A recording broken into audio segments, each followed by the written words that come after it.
5, 4, 3, 2, 1. How about we do it again? 6,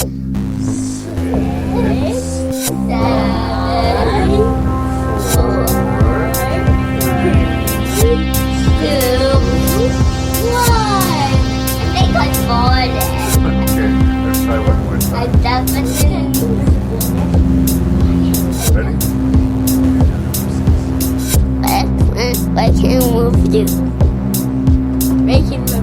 Ranknreview.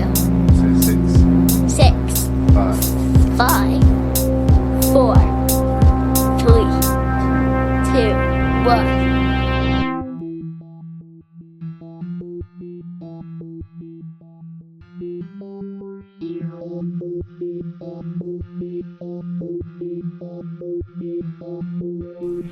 Hello and welcome to episode 272 of Ranknreview. This is the voice of your host and random Canadian Larry Parsons.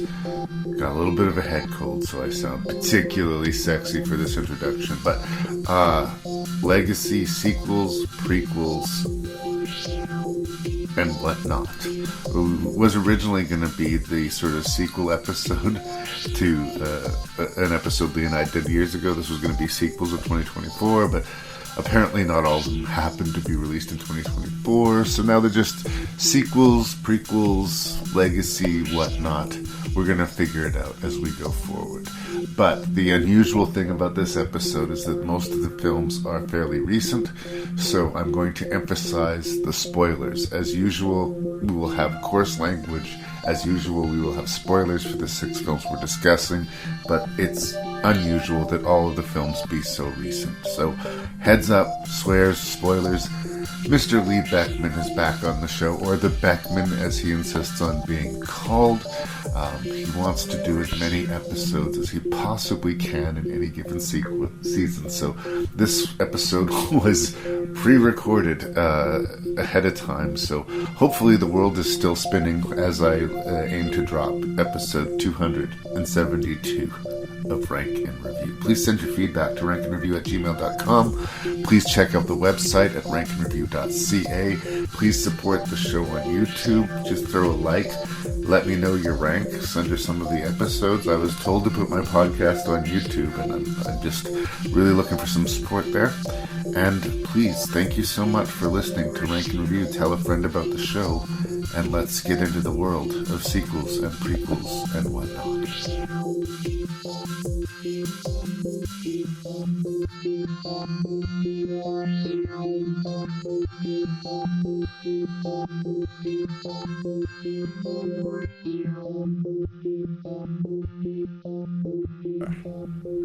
Mr. Beckmann is back on the podcast. It's been so long. I feel like I've barely seen you this season. It's like, well, okay, let's talk about the restraining order that you brought. I'm sorry. We're recording actually in far-off romantic Regina, Saskatchewan, and it is minus 37 degrees outside. Feels. I'm not even lying. That sounds like I'm exaggerating and making fun. Why? This is the sort of like this is either the why weeks of why we like just. I'm like the biggest dog lover I know, and you're talking about taking the dog for a walk. I was like, you know what? Fuck the dog.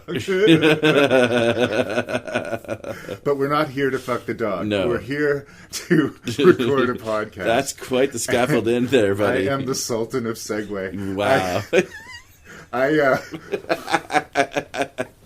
I fucked this whole episode up already before we recorded, because a while ago we did, was it the sequels of 2020 or something like this? Yeah. All of the sequels were pulled out of in 1 year. And I thought, oh, that was kind of fun, and we sort of covered the basis of these new sequels. Yeah. Let's do it again. Yeah. So I picked 5 movies. From 2024 and 1 movie from 2023. Just because, you know. Yeah. Fuck this podcast. It's the little things, Larry. The little things. So I guess instead of sequels of 2024, we'll call this... The Sultan of Segway. I do like that a lot better. It just came to us. But I mean, for the theme, you were talking legacy-ish? Or Legacy just like sequels, yes, because most of them are legacy sequels, except one. But recent horror sequels. Look, you're listening to the episode. You know what it's called. yeah, Where are we with this, and where do we want to be? Because I feel like Hollywood is so slavishly like the next Marvel movie, the next Yep. franchise movie. Yep. Any movie that we make has to be setting up 3 or 4 sequels. If it's not a brand name, IPs it's a waste of time. are easy ways to make money. Like a fresh idea is a threat to them in a way, because like it's Yep. who's going to want to see that? They don't know who those characters are. They don't Yep. know what the story is before Yep. they go into the theater. Yep. So part of me is really cynical about Yep. it. But Okay. the other part of me says, Fede Alvarez is doing a new Alien movie. Yep. Yeah, well, I am going to watch the fucking shit out of that, right? Yes, sir. I mean, I am part of the problem in that respect. Oh, there's a new Ghostbusters movie? I'm going to get around to it. Yep. It was no longer I'll be lining up opening night, but I will get around to it, Yep. right? Yeah. So they do have us, especially us cinephiles, especially if we grew up loving it. But I feel like in the year of our Lord 2025, we have grown way over dependent on this. Okay. Like whenever they do the like what's coming up this year, Yeah. 2/3 of it are known properties. Yep. It's like we're watching reruns forever. Yep. So as much as I'll have positive things to say here, Yeah. I part of me says enough with the sequel train, but I'm happy to hear a second opinion. Okay, so how many episodes just from this podcast are devoted to sequels? Well, probably at least half a dozen by now. So I say, bring them on. I mean, I know some of them sometimes there's different sheets of different sheets of the book or carbon copies of the others. In a lot of ways, we go back to we go back to the well in some sort of ways. But do we have to always hate the sequels? Do we? I don't have to default hate them, Yep. but I can sort of resent them for like Because they chum the waters. they're taking and I your swim money. up, and I resent them for They're chumming the taking your waters. money. But I resent myself for swimming up. Right? Okay, so this is a self-hate podcast, I guess. Well, again, like I'm part of the problem. I admitted that. I'm not saying that I'm not part of the problem. Okay, so acceptance is the first step. That's right. Acknowledging that you have the problem. Yeah. There are certain times where I do feel like I can throw up my hands and walk away from a franchise. Yes. None of these franchises were those. So I'll give him that. The closest was Venom. Like, Venom was doing the closing chapter of their trilogy. So, Yeah. like, I watched the first 2. I'll watch the third one. But my excitement was somewhat diluted, I will confess, going in. Dimmed. Excellent. Yeah. Yes.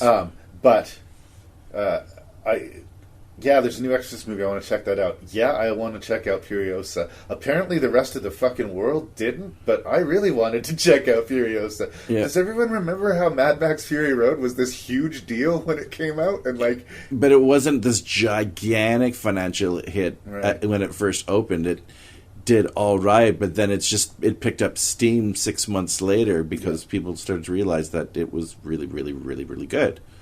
the Ghostbusters actually reviewed Afterlife earlier this season. Yeah.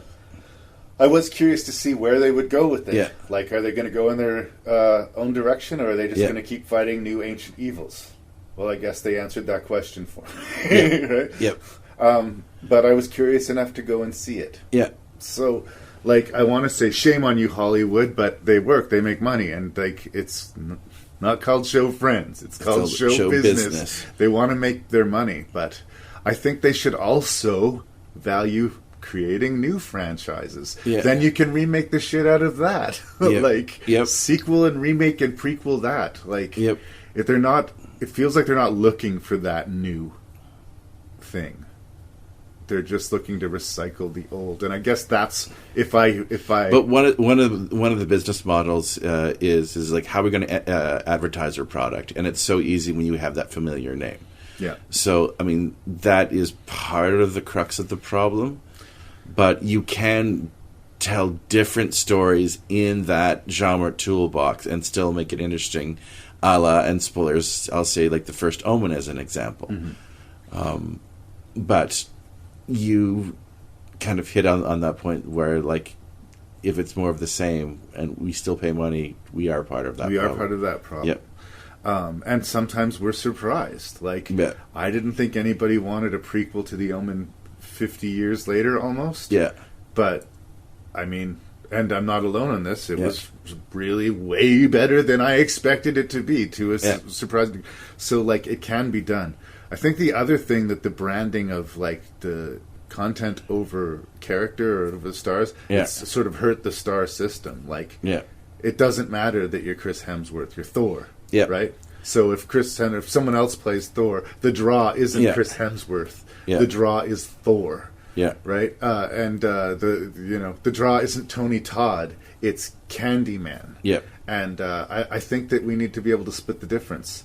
I don't think that stars need to run the show. I don't think, but well, in this case, the stars are the monsters. Really. But I'm talking about the actual Hollywood stars. Their names mean less now than they used absolutely. to. And absolutely. This is part of the reason why. Yep, absolutely. So here's sort of I'm segueing into another question, though. We're about 10 years in, I think, into now what is now another subgenre of horror, which is legacy sequels. Right. And there are consistencies with these legacy sequels. And in fact, I think most of them have failed instead of succeeded, with, I think, Halloween somewhat succeeding. But 1.5 out of 3? Yeah. I'm going to say 2 out of 3. Okay. But we now have a subgenre of these legacy sequels, whether it be Omen, Halloween. What else? What am I missing here? Well, Indiana Jones. It doesn't have to necessarily just be horror. But Indiana Jones. I really do. Star Wars, even. They need to stop this thing where they take a character that we loved 30 years ago, and when we find them now, their lives are miserable. Yeah.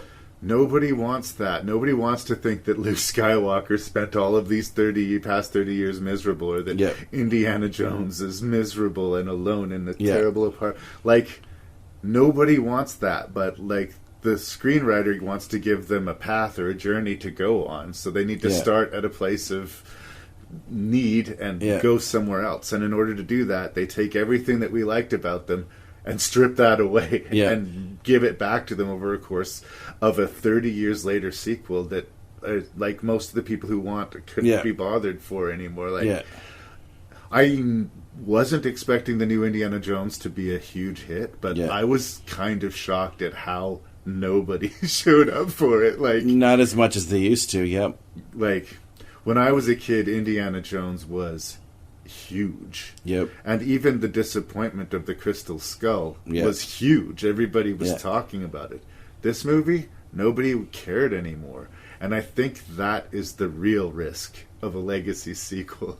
I think almost worse than making just a bad movie is making a movie so whatever that we've taken a character that we cared about and made us not care about them anymore, or care less about. And that's probably the biggest cardinal sin. And it happens a fucking lot. It's interesting. Who's the guy that wrote Breaking Bad? Is it Vince Gilligan? Anyways, he gave an interview recently where he talked about where we spent so much of our writing talent on making these anti-heroes or really dark villains that we need to start writing about heroes again. And it is true that, like, even the heroes that were sort of born of our childhood, the 80s on down, and how they have been really found in really dark places. I thought it was a cool angle where we found Luke. I thought that was interesting, but the fact that they went to that well again and again, I agree with you. It just seems so sad. Remember that character you liked? Their life sucked. Don't do that. So there is that too.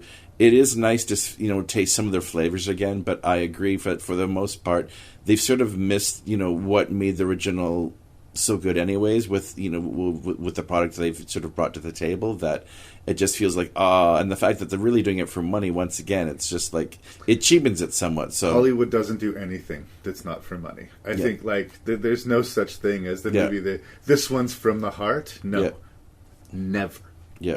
That time has passed. But anyways, this is sort of like I said, the latest sort of subgenre of horror with legacy sequels that I think ultimately will fail and will pass. I think we'll still have the consistent series.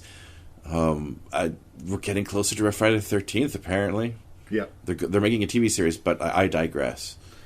Of course I'll show up for Friday the 13th. I am a fucking slave, and there's 2 more Predator movies coming. I am there. I understand why it's happening, but I wish it wasn't happening to the exclusion of anything new.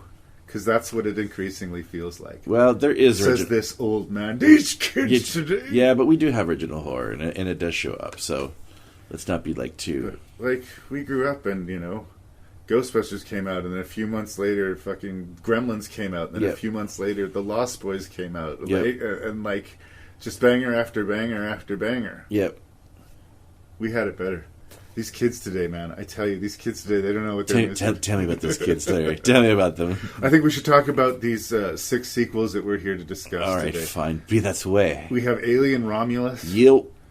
We have Ghostbusters Frozen Empire. Yep. We have the first Omen. Yes. We have the Exorcist Believer. Believe. We have Furiosa, a Mad Max saga. I realize that's a prequel, not a sequel, but whatever. Yep. And, of course, Venom 3. Yes. What's the subtitle on Venom 3? The Last Dance. Or yeah. The last Venom, they promised. They lie. Let's do this. Whatever you have to do. However long it takes. Promise me you'll find your way home. Furiosa. Give me this promise.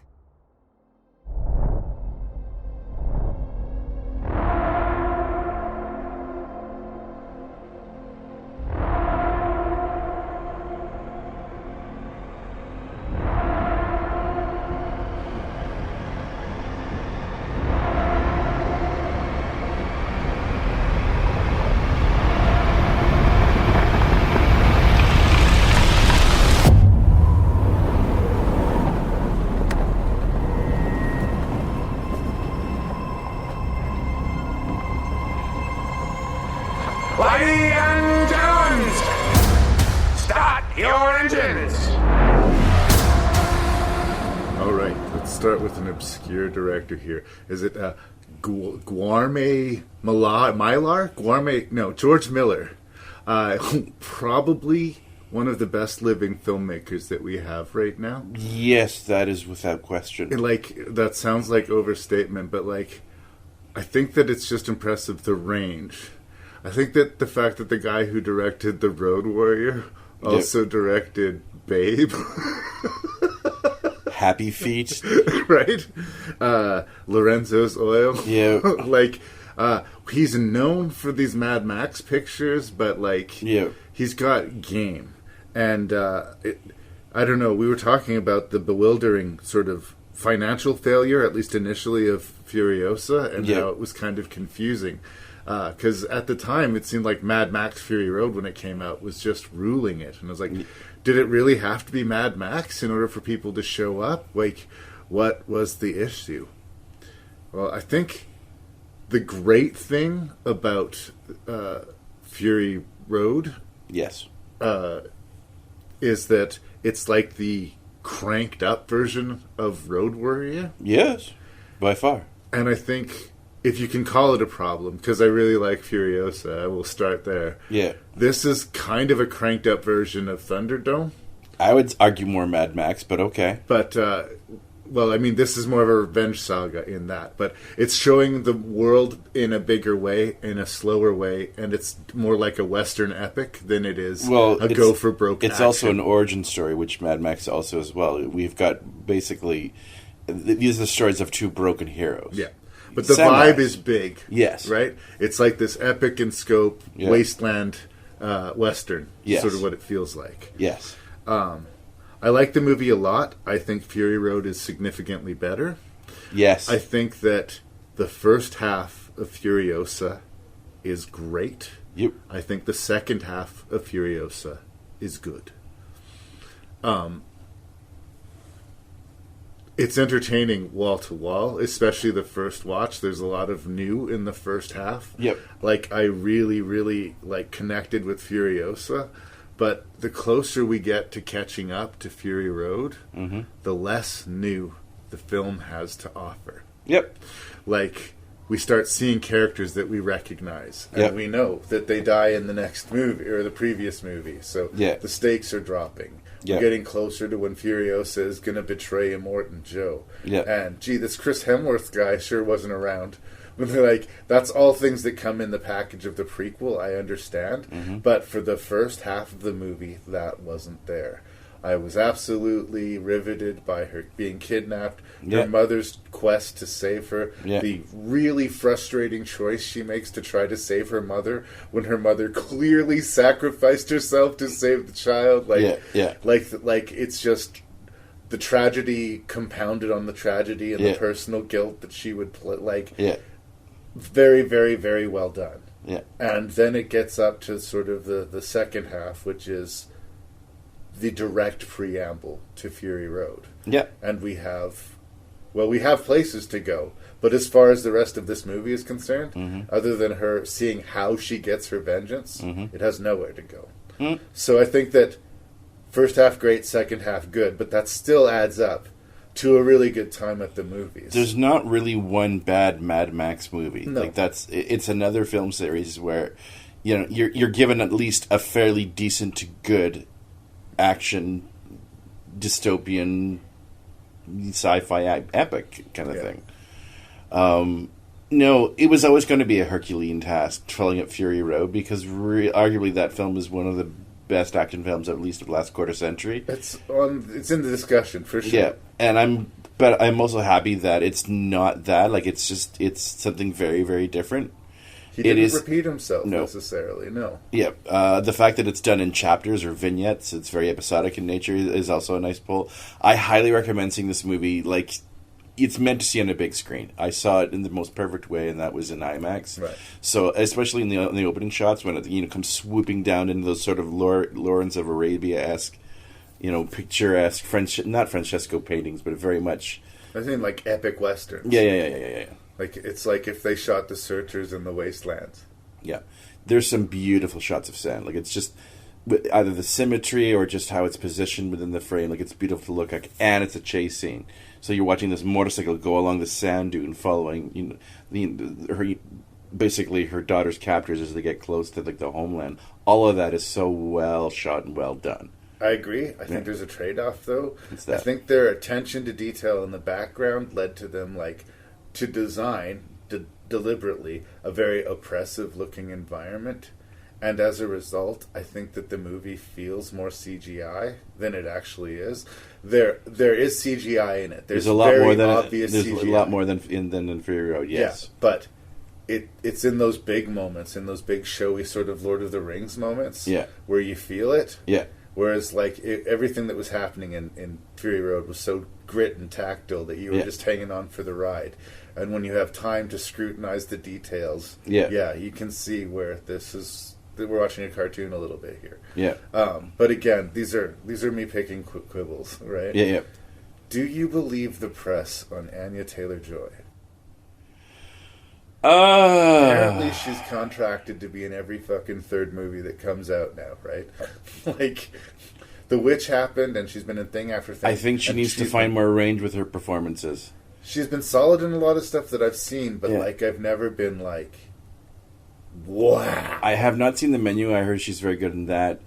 She's I good thought in the menu, but that's sort of an ensemble. It just, I liked her in The Northman. yeah. Yeah, but I mean, I don't think she sucks. I'm not. This is not me doing Yeah. a hit piece on her, Yeah. but it's just weird how she and Samara Weaving are apparently in everything now, right? yeah. Did you see that?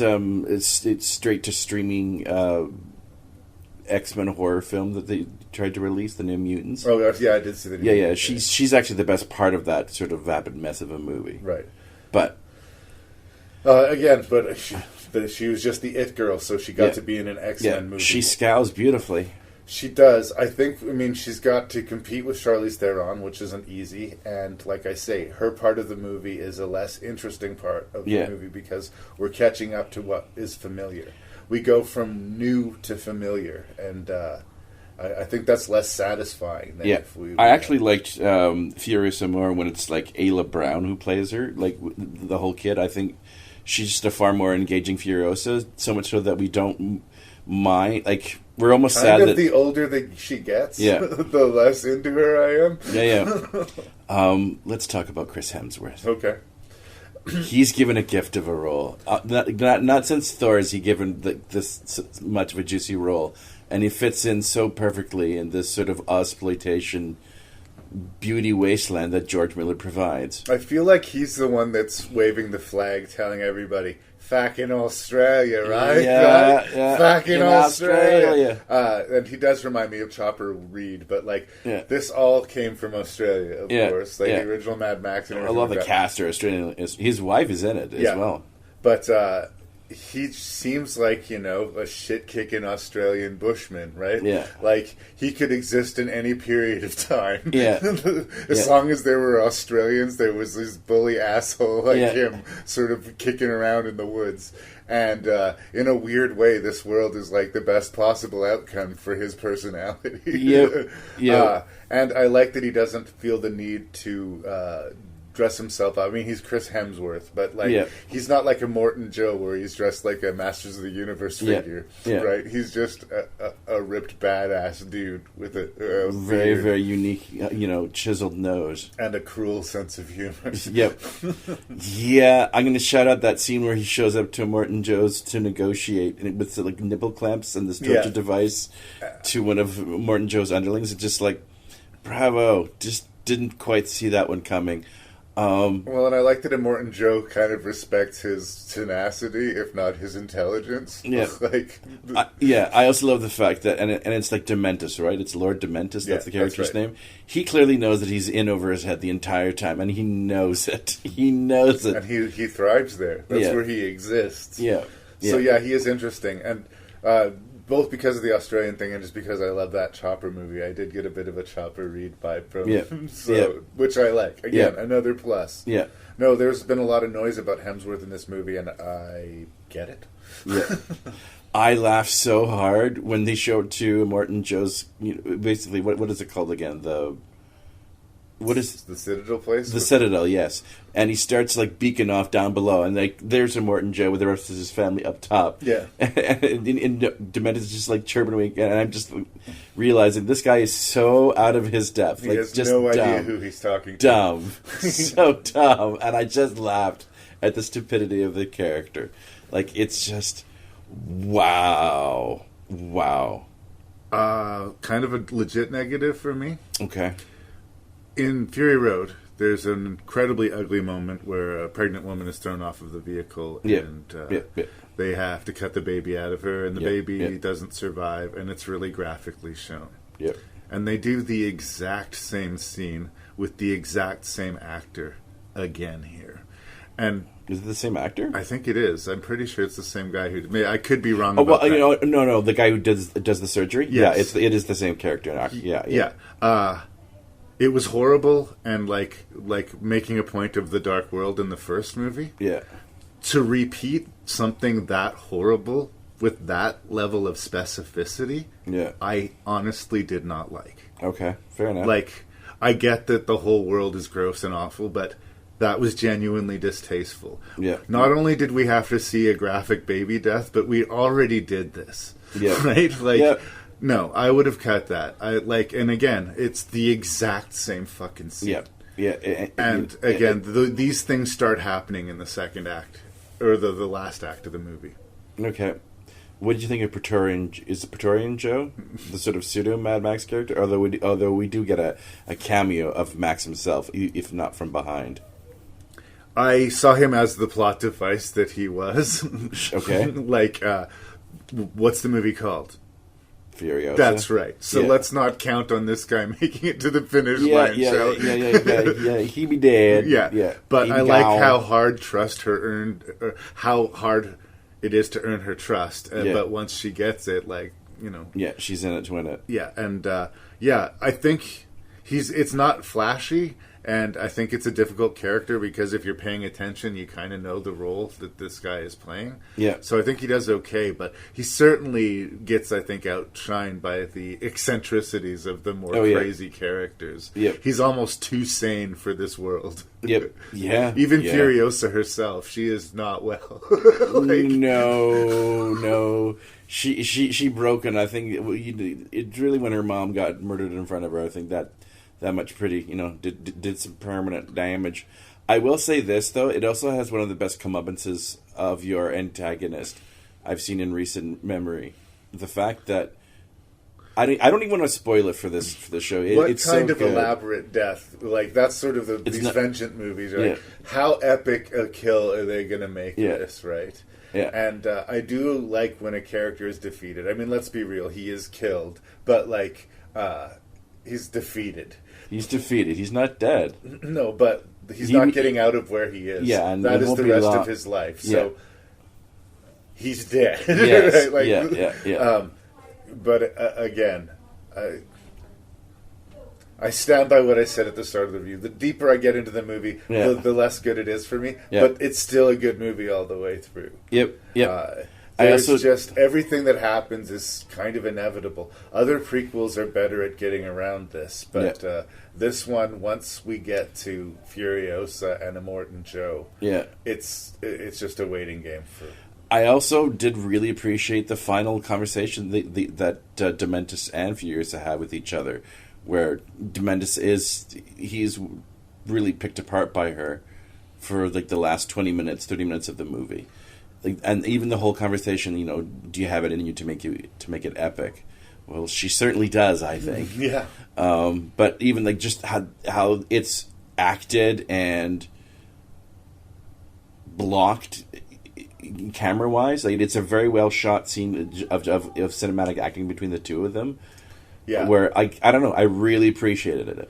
I feel like the amount of Immortan Joe we got might have more to do with George Miller's relationship with that actor who's been with him from pretty much ground zero. Yeah, well, he's dead. Is he now?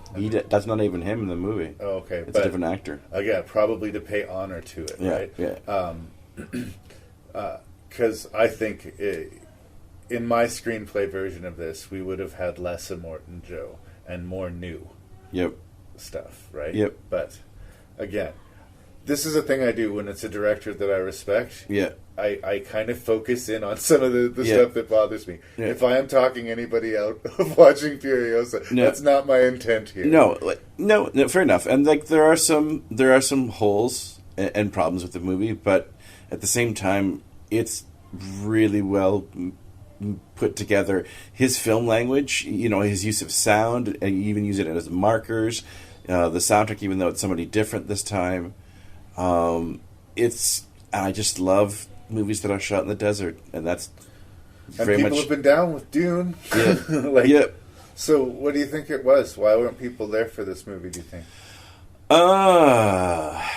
That's a very good question. It is. I mean, it started off relatively well. I mean, not too great. Never opened big. I don't know. That's a good question. Well, at the risk of being, the risk of mansplaining, a lot of high-profile female-led action movies that should have been hits aren't. The new Charlie's Angels, that Birds of Prey movie, for some reason, it had to be Mad Max, I think. Even though Furiosa was clearly the best character in Fury Road. Clearly. I feel like if we had Tom Hardy leading this, it would have been a bigger hit. I'm not saying it should have been a bigger hit. I'm not saying that's right. But I'm saying people don't show up for female-led action movies. It seems to happen frequently. Well, Wonder Woman is the exception. But that's after trying again and again and again. They finally got there. And again, there hasn't been a lot to compare to that success. And yet, Charlize still has very much an action film career. No, and it's not that you can't do a female-led action movie. That's not what I'm saying. But if you're going to make movies on this scale and spend this much money, apparently people will not show up for it. I thought the Harley Quinn movie was going to be a big hit. I thought everybody loved Harley Quinn. What was that super spy movie that Charlize did a couple of years ago? Where she was an immortal being or whatever? No. That's the old guard. I'm thinking that, she was a spy. I think James McAvoy was in it. Oh, yeah, the Atomic Blonde. I never did see that. Yeah. Anyways, but that was a big hit. Anyway, we've stopped talking about Fury Road. Yeah. You should watch Fury Road. I know I sounded more negative. I feel like I came off negative. No. Well, I mean, the part about Bullet Town is probably like the least interesting of the movie, which is too bad. Great chase sequence with the original Fury Road truck as well. It's nice to see that. That was well done. But once again, we'd seen most of that in Fury Road. And Fury Road is a chase picture. Even the aerial vehicles, the ornithopters, they feel like a throwback to that pilot dude in the old films. A Ridge Tridge with Mel Gibson. So. Yep. No, Furiosa is good. It's great, but it's not amazing. What's happening?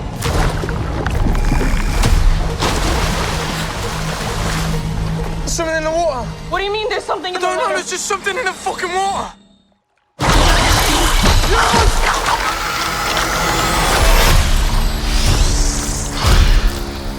Fucking thing's hunting us. Open the door, come on. Run.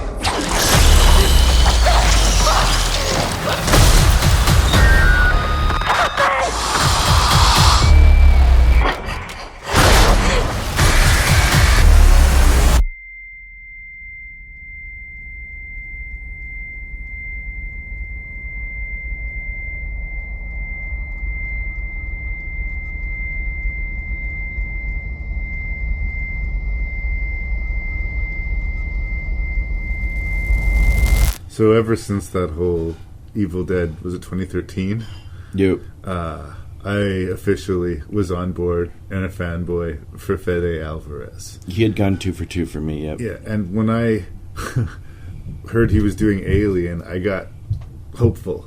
Yep. I'm one of the weirdos who kind of, in as silly as it was, sort of enjoyed Alien Covenant more than I enjoyed Prometheus. Fair enough. But I think it was time for a fresh take, or a different take on the aliens. Yep. If we must make another sequel, which apparently we must, Yep. they put it in the hands of somebody who was going to take it seriously and who, was definitely going to bring the red. And thank you, the horror, back to the Alien franchise. Yep. Because I think it did it clumsily in Covenant. It got to the horror scene where like 2 people having sex in a shower got attacked by a xenomorph. Like it was kind of almost like they were being silly about it. Yeah. But these are monster movies. Yeah, yeah.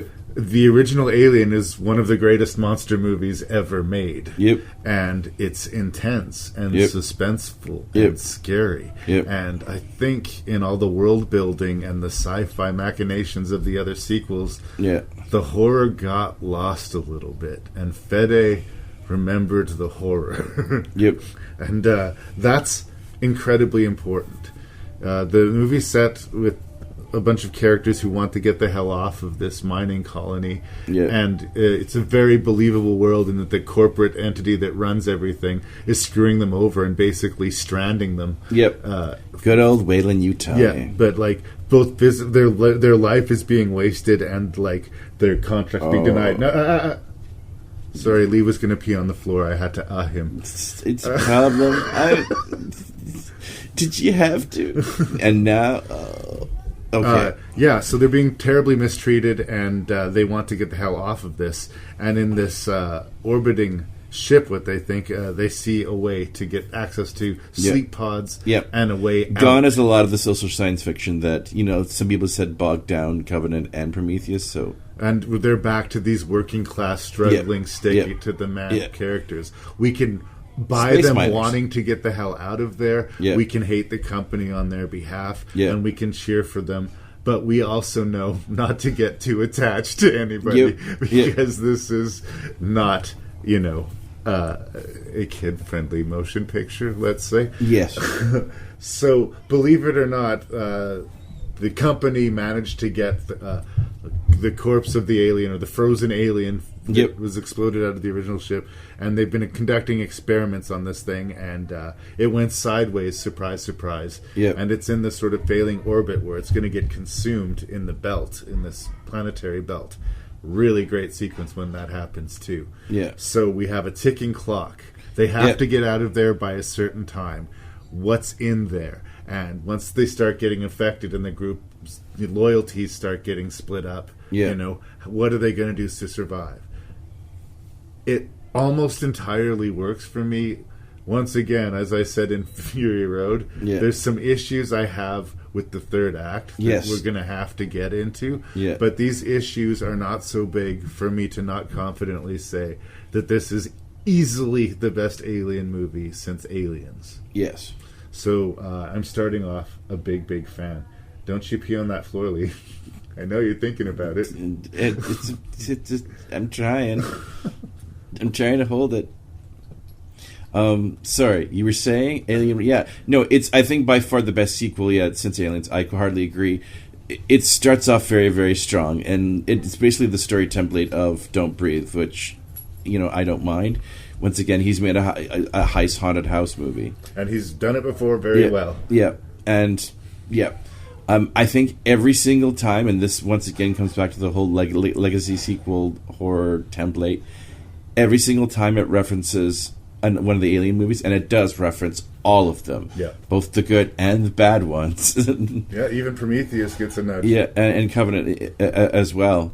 But I think every single time the script does the whole nod, it takes it away, at least some of the tension and whatnot, because we know, especially anyone who's played the game Alien Isolation, or Alien Isolation, every single time they do something at the door, the alien's going to come, which it does happen. So it takes away, at least I think, from the sort of jump scare or at least intensity bit. But the face huggers have never been as threatening as they were in this movie. Yep, they were always scary, but in this movie they're like, and they add the knee deep water, of course. And one of the smartest moves was to go all practical. Like Weta is brought back. I forget some of the other production companies, but they actually basically got the old molds from the Aliens set and used them to create the old xenomorphs. All those people, basically all the tech crew from Aliens are brought back. I thought that was a genius move. And they kept the retro future aesthetic of Alien.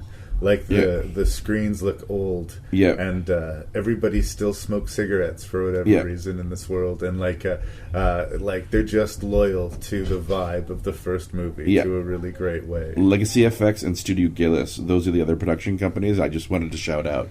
All the sets look great. I love the sort of the rings that were done.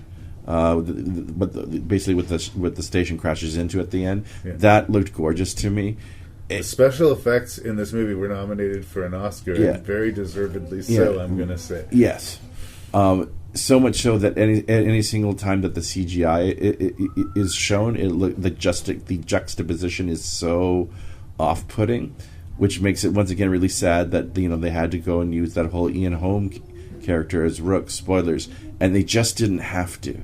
It could have been another robot, and it could have been maybe, I don't know, this deep fake and the de-aging all at once. It doesn't work. And it's a dead actor, so it feels a little bit distasteful. It just doesn't work. And the whole time it's happening, your brain is thinking about those things instead of the movie. Yep. And he's a pretty big part of the movie. Yeah. I also think that a lot of the Alien sequels really have this instinct that we need a new, bigger, badder bug in the final act.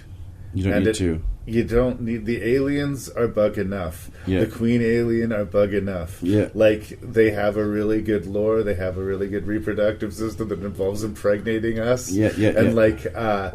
The suffocating thing of it's a hat on a hat every time. Yeah. It's not as bad as Resurrection.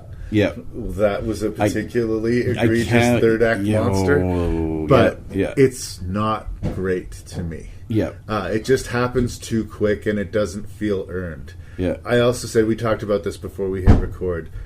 We know most of the cast is gonna get killed by aliens. Yeah, but when one of our characters announces that she's pregnant, I knew 100%, unqualified for certain, she was dead meat. She be gone. Yeah, there is there's the suffocation imagery, and there's the pregnancy horror, and there's like this sort of weird sexual stuff, and they get pretty deep into it. Like this creature that the pregnant woman ends up creating, she seems to be secreting and melting within herself.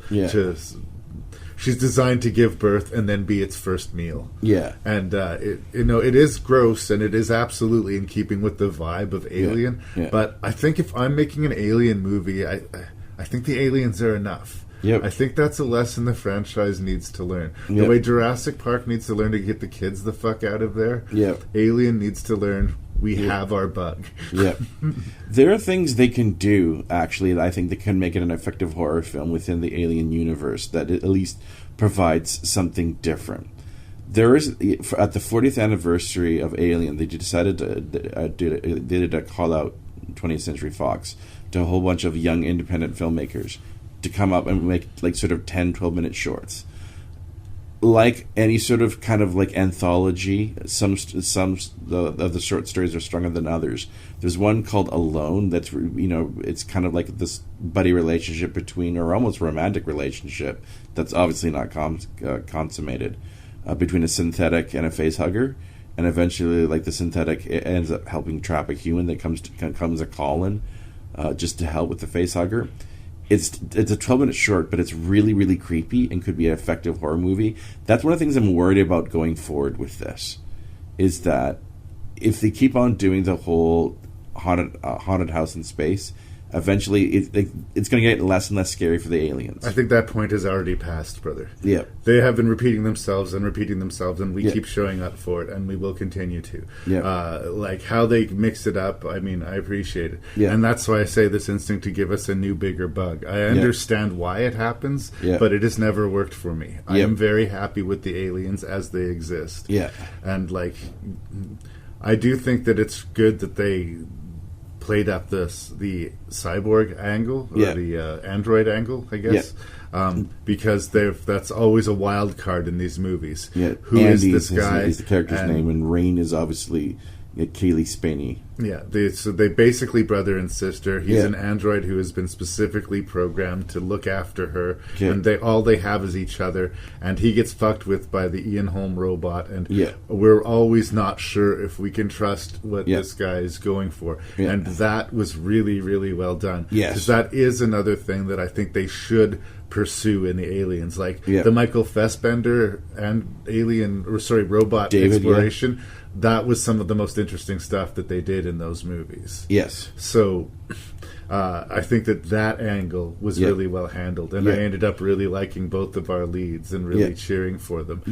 They do establish themselves as our leads, so we do know, like, to not get too invested in anyone else. There's one thing I didn't quite understand, and I clocked it the first time, and then when I saw the film a second time, once again, the elevator sequence, which clearly has that, once again, that sort of really pale delivery of "get away from her, you bitch," the whole thing. And they even do the pause, though. I know. But when Rain is dangling from the elevator shaft, which is once again a tribute to aliens, it's a nod to aliens. The xenomorph catches her at one point because she's falling, saves her. Why? So it could just have the facehugger come in and impregnate her? Have another baby alien. Okay, it just didn't quite make sense to me. Like, let her die or they fall, Well, and they do blow the faces off of some of the other ones. It seems like sometimes they kill you and sometimes they use you as an incubator. I guess so. It just seemed sort of a strange choice to do, but whatever. You weren't expecting it. I mean, maybe they would go there. There was zero-G stuff in this movie was really cool, too, that they incorporated that as a way to get past the acid thing as well, too. Because you want to kill some of those aliens, but you don't want to explain why there's not holes being born in all the ships. So it also nice touch learning more about the facehuggers and how they react to body heat and movement. But that was sort of like a neat little sort of side eye, like, ooh, interesting. It's that third act, which once again, pretty horrific, birth, but not uncommon for this film series, but. Essentially the nod to the resurrection / Prometheus. That for me, the dramatic peak of the movie is when she gets her brother back. she was able to replace the corrupting chip in his head, and we know for sure that he's going to be on our side again. Way more than defeating this, squishing this big bug, and the inevitable, horrible demise of that poor pregnant. And again, they do make a point of making her death particularly awful, and we like her. Oh no, we liked actually all of our red shirts, even the other one who's kind of being a dick, but we understand for some reason why he is towards Andy. But all of them, you generally care for. And there's their siblings, there are other groups of siblings, so every death really has stakes to the other people in the party. And again, the ticking clock and the horror. There were there's a lot of exposition and storytelling going on in Prometheus and in Covenant, but there wasn't this ticking clock that had you leaning forward and going towards the edge of your seat. Like the entire third act of Aliens, when they start the timer in the director's cut, he is down to the second. And it really adds tension to the movie. And they pay it off with an absolutely dazzling special effects sequence. When we see both from the outside and the inside of the ship, from the point of view of the robot, what it looks like as the ship is being shredded by the spinning rings of this planet. And that's really well done. Yes, I agree. Definitely worth the price of admission. I don't think it's Fede Alvarez's high water mark, but I'm happy that the next Alien movie is also going to be directed by him. So I think that we're in pretty solid hands right now. No, I agree. No, it's good, but it's not... It's not Alien or Aliens. It's not great, I know. And it's not even close to Alien or Aliens. No. But it's as close as anyone's got so far. Everything will end. What are we doing? We need a disguise. Hey, man. Whoa. Why do you keep knocking people out? What is wrong with you? I'm sorry. Oh, baby, it's a while. We've come a long way, you and me. But we are strong. This world can't survive if you stay together.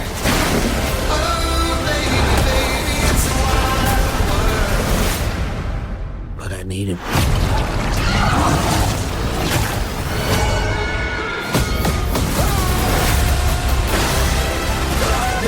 We are bad people. Yeah, we are. Always remember you.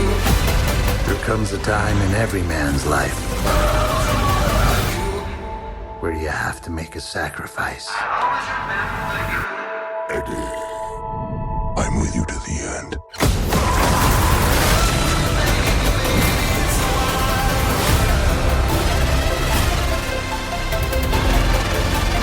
Always remember you. No, this is all the money that we have. What is this feeling? It's like This feeling? It's like all of my problems have gone away. No! I think you broke my foot.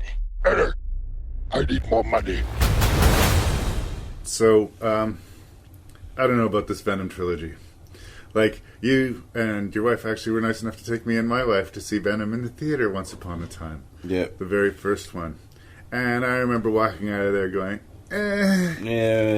And I eventually saw the second one with my kids, and I thought it was an improvement, but... Still... So I wasn't super excited about this one, and I figured we were putting together this episode of recent sequels. Let's just rip off the Band-Aid. And I guess I will say it met my expectations of being completely and utterly It's banal. It's The Last Dance. It's the big thing that everyone... This has all been leading to this, and right? It totally lies. And it's just a big wet fart. I don't know. I just... Well, that's overstating it. It's not awful. In a way, it would be more fun if it was awful. We could be making fun of it like it was Ghost Rider or something like that. But in its desire to please everyone, it feels like it's pleasing no one. I know that's something I've said before on the podcast, but it's becoming increasingly a problem here. It is in my head, for the whole trilogy really, but especially this movie, the idea of Tom Hardy playing Venom was exciting, but Tom Hardy never really plays Venom. Venom is a CGI animated creation. But it's his voice. But still. Yeah. It was sort of like when Eric Bana played the Hulk. Eric Bana never got to play the Hulk. It was just, he was, Yep. Anyway, the idea of that seemed like it would be sound, and even though I read comics at the time, I wasn't a big Spider-Man guy, so I didn't read a lot of Venom, but it seemed like this scary monster villain thing. Venom was hugely popular back in the day. Yeah. Still is. So I was always, from the very beginning, surprised and bewildered by the goofy humor in it. I'm not saying it needed to be humorless, but it's got this bouncy, like, juvenile kid energy to it.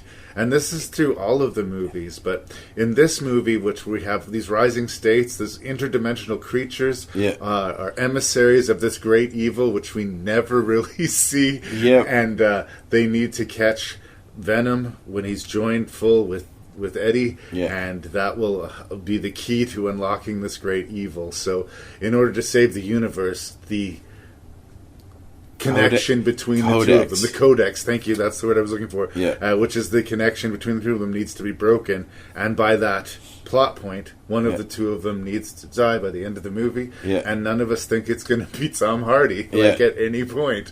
So, dramatic states, empty. I love Chiwetel Ejiofor as an actor. He seems to have some sort of office up at Marvel Film Studios, but okay. But yet another Marvel film that he's in.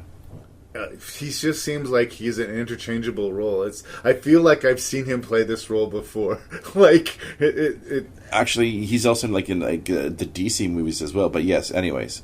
I like him as an actor, but I feel like he's wasted here. Yep, very much so. Juno Temple? Yep. She's not bad. It's okay. She's a scientist, she's studying these creatures, and she's doing it basically dedicating her life to her brother. But this whole weird, unneeded redemption arc, it's not your fault your brother got hit by lightning. Yeah.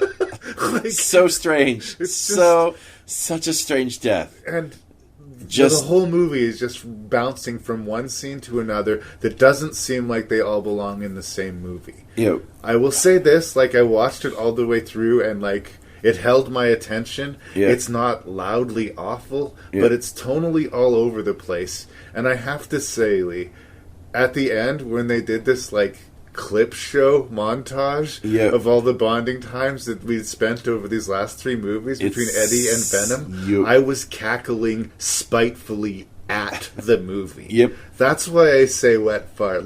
The movie doesn't know what it is. It doesn't know how bad it thinks. Such an example of a movie made by committee, not just... Absolutely, not but just all of them. There's no humanity to these movies.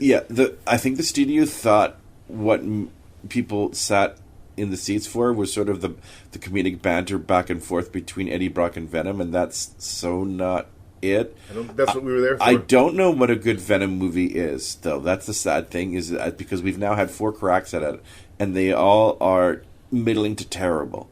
Controversial opinion? Yeah. I prefer Topher Graves' Venom. Fair enough. Wow. And at least he was a bad guy. Yeah. And there was intimidation factor. Yeah. Does this movie want to be PG or does it want to be R?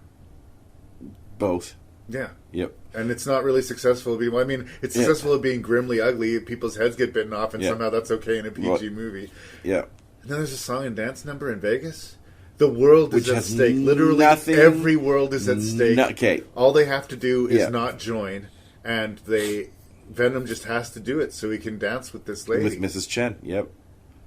What the fuck am I talking about? Doesn't that sound like I made it up? No, and it has nothing to do with the overall plot. And the movie is so structurally awkward. It starts off with the villain who we've never met before, and does such a cliched "I'm a bad guy" speech, whatnot. And then the movie sort of then segues into where we find Eddie Brock, who is dimension jumping, but in Mexico somewhere. Yep. So it's such an oddly structured story. And we know there's a piece of Venom left in a different multiverse. Yeah. And we know Venom is going to die in this movie. Yeah. And we know that pretty much right away. Yep. Yeah. which kind of takes the flavor out of the rest of the movie. Yeah, and which makes, of course, the tagline such a lie. But we know that already.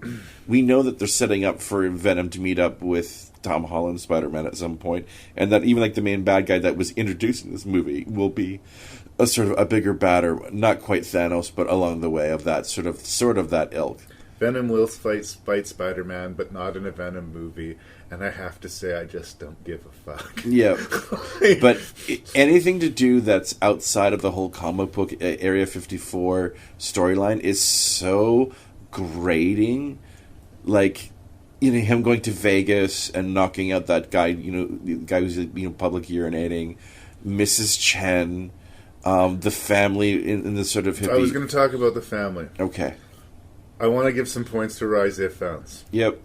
First of all, I actually didn't recognize that it was him until a few scenes of his character. I was like, oh, that's Rise Ifan. He's a very English actor. He's playing a very American dude bro, conspiracy believer. Yeah. He and his wife, hippies, have spent all their money to go to places to prove that aliens exist. Yeah. Ha ha, they get to witness this alien adventure. Yep. I thought the family dynamic between that group did the job of that goofy comic relief in the movie. Yep. The question just remains, do we need this goofy comic relief in this movie? We don't. If it would have been sort of sprinkled throughout the movies, I think that's fine. The fact that they give so much effort to it and so much time to, like, what's the cutesy, what is good almost for the kids.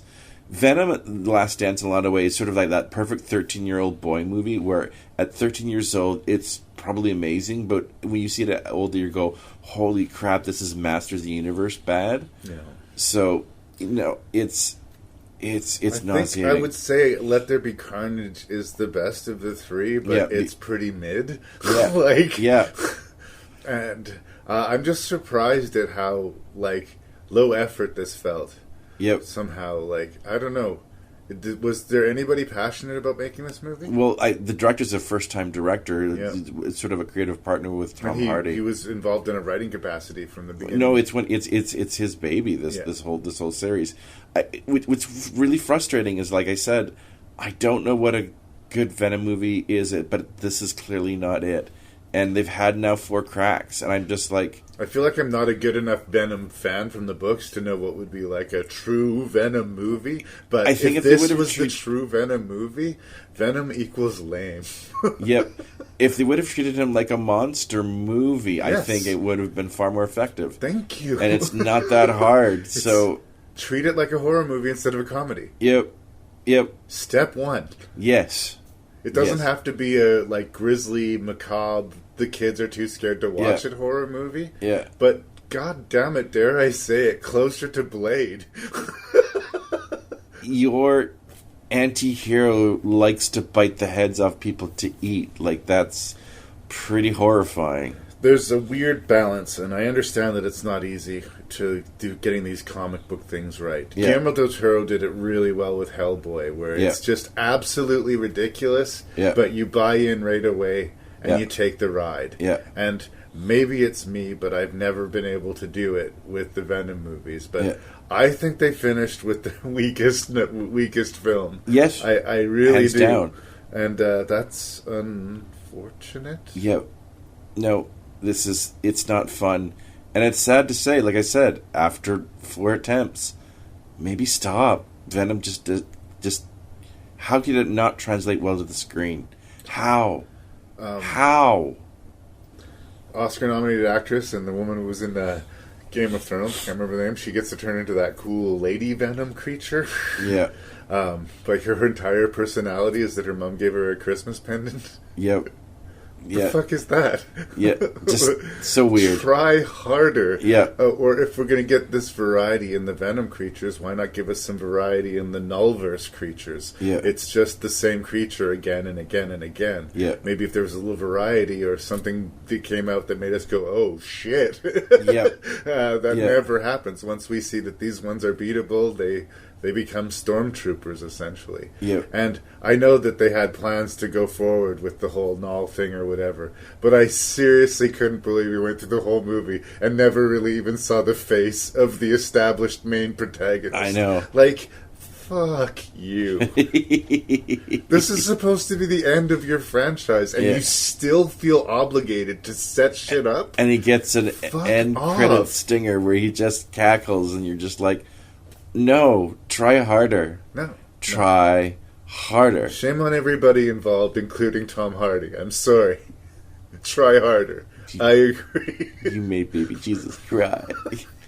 Is there anything else you would like? I feel like I would just be beating a corpse here. I think it's not as bad as we're saying it is, I think but it's not good enough to deserve anyone's watching it. I think ending on "You made baby Jesus cry" is perfect. Something's going on with my daughter. No! No! It's happening to my daughter, too. The devil has one wish. Wherever those girls went, they brought something back with them. To make us lose faith. I believe you can help get our daughters back. To kill it in us. And the devil never gives up. She knows who I am. Where's the other girl?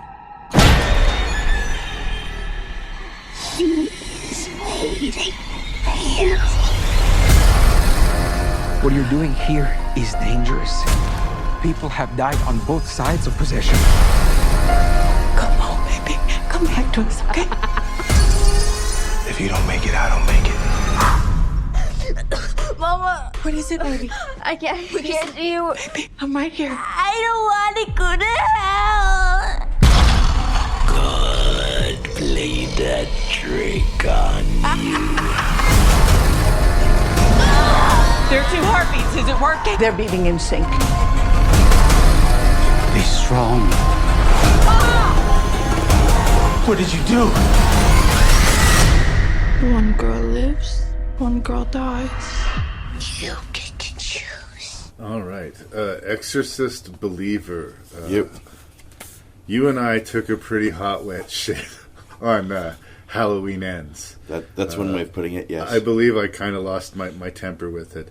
And like wondering why I ever had faith that David Gordon Green was going to be the savior of Halloween. He who directed, Your Highness. I sensed there was some hurt in the feels. Yeah, so I honestly went in almost not wanting to like Exorcist Believer the first time I watched it. I sense your arms kind of crossed, pouting. Yes. I was pissed off about what they did. They built our hopes up, and then they just failed as catastrophically as they possibly could, and were then rewarded by being given the keys to the Exorcist kingdom that Blumhouse had paid big fucking money to get the rights to. Yep. And they got Chris, the actress, Ellen Bernstein back, and she had vocally said she didn't want to do it, but they gave her so much money that she would be dump an trucks. idiot not to. Yeah. And, some university got a big grant, is what I was told.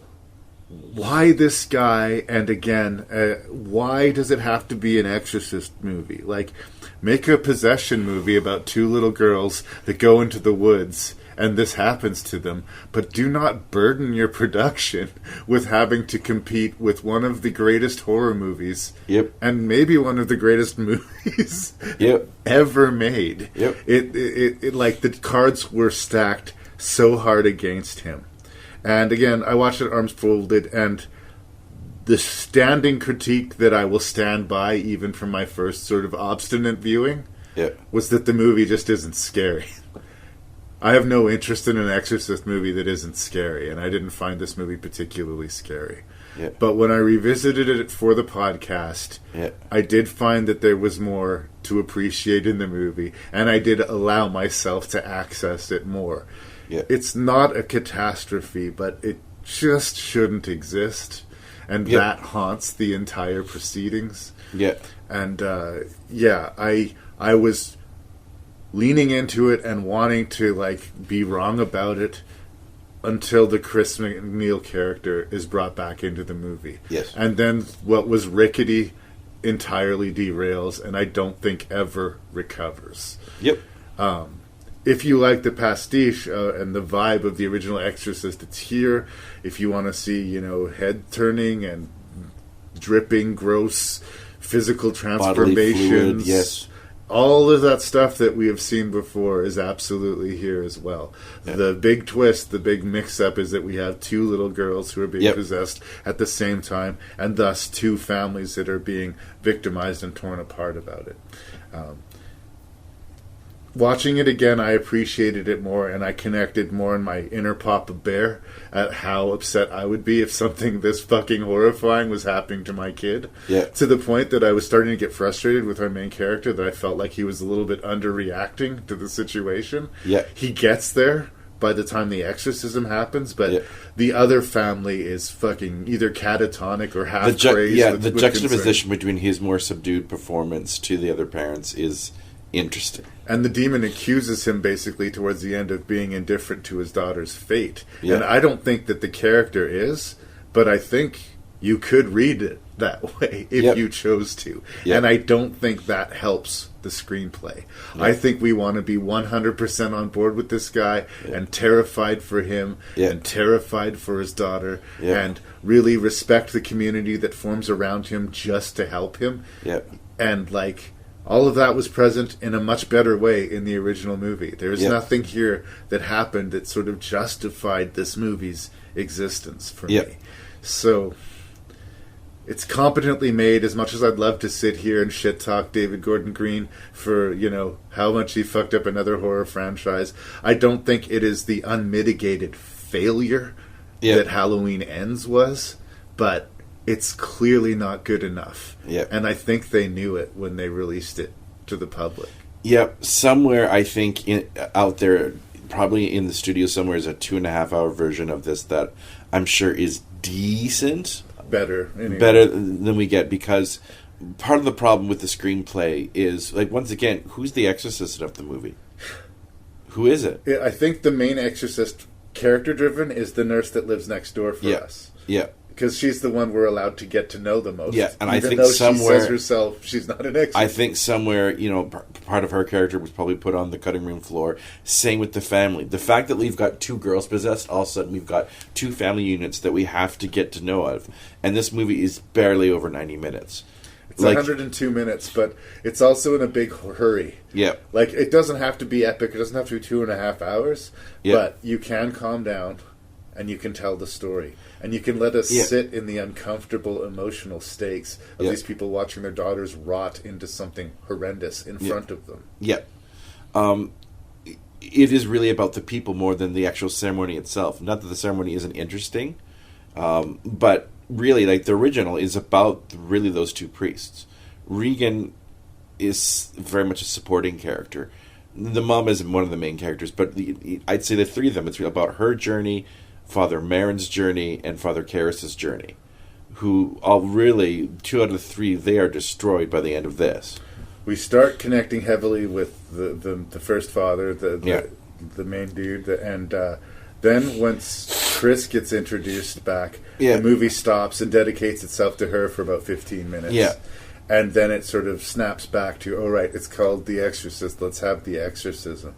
But I did feel rushed, and it didn't have that uncomfortable, disturbing tone that The Exorcist did. That even in exposition scenes or transitory scenes, people walking in the park having a conversation, there's something uncomfortable and unnerving. And it's just that vibe isn't there. They're in too much of a hurry. You can't really get scared. A couple of the jump scares worked the first time in that I jumped, but not in that I thought about it. I was scared later. Watching it the second time, I don't think I jumped once. This movie, I think, was cursed with one of those advanced screenings where when they were first showing it to test audiences, they were showing this longer version, and one of the criticisms apparently was it's too slow. So once again, I think they cut a lot of character supporting scenes to try and make it work, but they had the wrong crowd for this. Well, anytime you take those kinds of notes, as I've said before, you're asking for professional advice from amateurs. And I think that's a mistake. At some point, you just got to sign off with the director and say, this is the movie that I've made. I do believe that. But there has been cases that the studio tinkering has been helpful. But when you seriously reshape your movie, like not remove a scene, not change just the ending or just the beginning, but when you overhaul the movie because of a bunch of negative notes. Yep. Also, this world is the greatest cardinal sin also of that film is their use of Ellen Bernstein. It's so frustrating because in the horror movie canon, she's one of the greatest characters ever put to celluloid. I'm not arguing with you. Oscar-nominated character, everything. They bring her back, and they make her sound, obviously more seasoned, smarter. She even has that line about the patriarchy, which made me kind of chuckle a little bit, saying, why did they let you in the room? Are they the patriarchy? We soon find out why. Because that character then proceeds to do almost every stupid horror movie decision. A character so smart and so layered in the first one that what she does is so stupid and frustrating, and for what purpose? What end? This 88-year-old woman goes and confronts this demon by herself. Everybody just lets her do it. There's no and good she reason. Walks right up to it. And that was the point where I stopped cheering for the movie. And Legacy sequels take note of this. Stop bringing back characters that the fans valued and treating them like garbage. We don't like it. We hate it every time. And for some reason it happens again and again and again. But yes, the blinding of Chris McNeil made me not like the movie. It made me stop cheering for the movie. And even this time, once it happened again, okay, now we're going to go to the third act and it's going to get interesting with the exorcism, but my investment in the movie is gone. It's all right, the torch has officially been handed from the original movie to this movie, and this movie is clearly not operating at anywhere near the same level. And yet, I think the movie sticks to landing, which is another frustrating angle. I do like the choice, and they even sort of foreshadow it with the other father who is going to make the detrimental mistake. But spoilers, and I know this movie is relatively recent. The fact that the one girl gets taken, I think, I granted this was supposed to be the beginning of the trilogy. The fact that she dies, or is taken, I should say, I thought worked well. It was a very, very good choice. And it makes sense because in the original Exorcist, not really a happy ending. I mean, she is freed. And basically the demon says one girl's going to hell and one girl will be left behind. You guys have to choose. And so basically the first person to say their kid's name presumably is going to save their child. But nobody wants to do it. Nobody trusts it. But this father just can't handle what's happening anymore. And he finally screams for his daughter. And it's the wrong call, but it's so understandable, right? And of course, the demon was telling the truth, but he was lying. Oh, that's the one you choose? Then that's the one I'm taking. I don't know. Like I said, when I walked out of the theater, the ending at least moved me enough where I went, I was angry at the movie for what it had done, especially once again with the Chris McNeil character. But I was like, okay, that worked. That was horrifying. I even loved how they dragged it's the same Holly where they got possessed originally, and they drag her down, and we get quick shots of the demon itself as all the multiple hands drags that poor waggle all the way down. But I don't know. I said that made me smile a little bit. But I think another cutting room floor thing was the priest who gets his neck snapped. I gotta believe there was more to that character because he shows up, says I'm gonna help, then he shows up, says the church says I'm not allowed, then he sits in his car and he prays for most of the exorcism, and we finally decides to do the right thing and dies pretty much instantly. And if I knew that character, maybe I would have cared, but I didn't know that character, so he really felt like lambs to the slaughter. Is it has too many characters. I think that his arc might have been better and more horrifyingly handled by her character, because we find out she, was going to be a nun, but she sinned and she lost she aborted the child, and she became a nurse instead of a nun, and just happened to be living next door. And Dowd is the actor's name. And Dowd. And the character is also Anne. Right, Anne Dowd. I got that name wrong, but thank you for correcting me. She's really good in the movie, but I think if we'd given that priest's arc to her, Yeah. it would have hurt more. It would have been like the teacher in Carrie. We would have been like, no! Yeah. And it would have really stirred us emotionally, and Yeah. it would have, like, hurt and been a horror movie. Yeah. Like, again, be scary. Yep. No, like, it had too many supporting characters to deal with. We had, once again, that other exorcist. We had the Catholic priest. Then we had the other pastor. Like, there's a pastor, and then there's also a Catholic priest. Yeah. And that woman with the chalk and the cigarette. Yeah. And again, I don't even think we would need another hour. Like, it's 100 minutes, even if it was 2 hours. But the 20 movie more really minutes is just to make us care. But the original about is really about, the battling of faith. Yeah. That's the most horrific element, is that here we've got two of God's soldiers who are doubting themselves after this long, long battle and really don't succeed, per se, in defeating the demon. Like that in itself is probably the horrifying angle of the movie itself. Yeah. Where this, we don't have any... Once again, who's the exorcist? Who's the real exorcist of the movie? And again, the fact that we don't have a clean answer to that is problematic. It's probably, once again, one of the greater sins of the movie. So... You also mentioned the patriarchy line. Yes. Here's why it bothers me. Yes. Whatever, the church is a patriarchy. Call them out for it. Yeah. Who is she talking about? Father Merritt. The two men who fucking died. Yeah. To get rid of this demon and save her daughter's life. Yep. Is she really going to shit talk those two priests? Yep. Who died just so we could have a zinger line for Ellen Burstyn? Yep. It was just terrible writing. Yep. I accuse bad writing. Yes, it's a patriarchy. Yeah. Yes, pointed out. But why? They were smart, and they were right in telling her, stay out of the room. Yeah. And again, okay, then go in by yourself. See what happens, lady. Yep. That's we go from such a powerful character to such a pathetic character. I know. Shame on them. It's so frustrating. I know. Once again, I don't know if it's coming across, but we're a little disappointed. But, like I said, I don't think hate is involved here. I think they've tried. I really feel like it was an earnest try. Yeah. I just think they failed. But I would be more pissed off if I thought they were phoning it in. Yeah. I don't think they're phoning it in. I think that, much like with the first Halloween movie, he was giving it his all. It just, your competition is unbeatable. You're never going to outdo The Exorcist. Yep. It's a fool's errand to even try. Yep. Just make another fucking possession movie. Yep. Don't burden yourself with the name Exorcist. There's lots of ways you can sort of go around it. I still think we would have had problems with the movie if it was not The Exorcist, but we would have had less problems with the movie. The old lady who got blinded, we would not have 50 years of invested time. Honestly, if they would have given that fate to the neighbor, I think that would have had more punch to it. Exactly. Yep. I'm not mad. I'm just disappointed. I don't believe in Believer. What does any of this have to do with Carlita?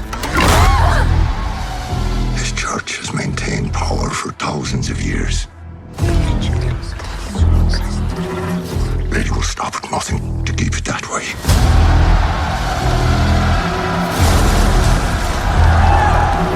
How do you control people who no longer believe? You create something to fear. I believe the girl is to be the mother. Mother of what?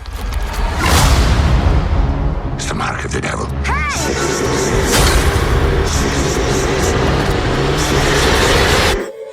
It's not real. It's not real. It's not real. It's not real. It's not real. What's not real? Who said that? This is very real. I am looking forward to talking to you about the first Omen. I know you've already had the opportunity to talk about this film on another podcast. Please lend your ears to the Shelf Shedding Movie Show hosted by our good friend Jason Dubray. Yes. But before we get into this, I thought a good preamble to be was, does the ratings board mean anything anymore? No. Because if this movie's 14A... It's not. No movie should be rated R. According to the back of the DVD case, it's rated 14A. What? I think it even pushes past its R rating, but okay. This is the nastiest fucking Omen movie by like a yard and a half. Like it's shocking where it goes. And this is not a complaint. No. Nothing about this movie was not a surprise and a pleasant one for me. Yeah. Much like Exorcist Believer, do we need this sequel to this much celebrated horror movie? Yeah. Like, The Omen is not The Exorcist. It wishes it was The Exorcist, but it's not. It's the, afterbirth of The Exorcist. It's the wannabe Exorcist movie. But it's good in its own right. And, oh my god, did this movie kick Exorcist Believer's ass around the block so shamefully that I'm embarrassed at the contrast. Like, like, I didn't want this prequel. I was visiting my sister who was unwell, and we were going to watch a horror movie because that's what we do. Yeah. And it was this or The Strangers Chapter 1, and I thought maybe this would be the better option.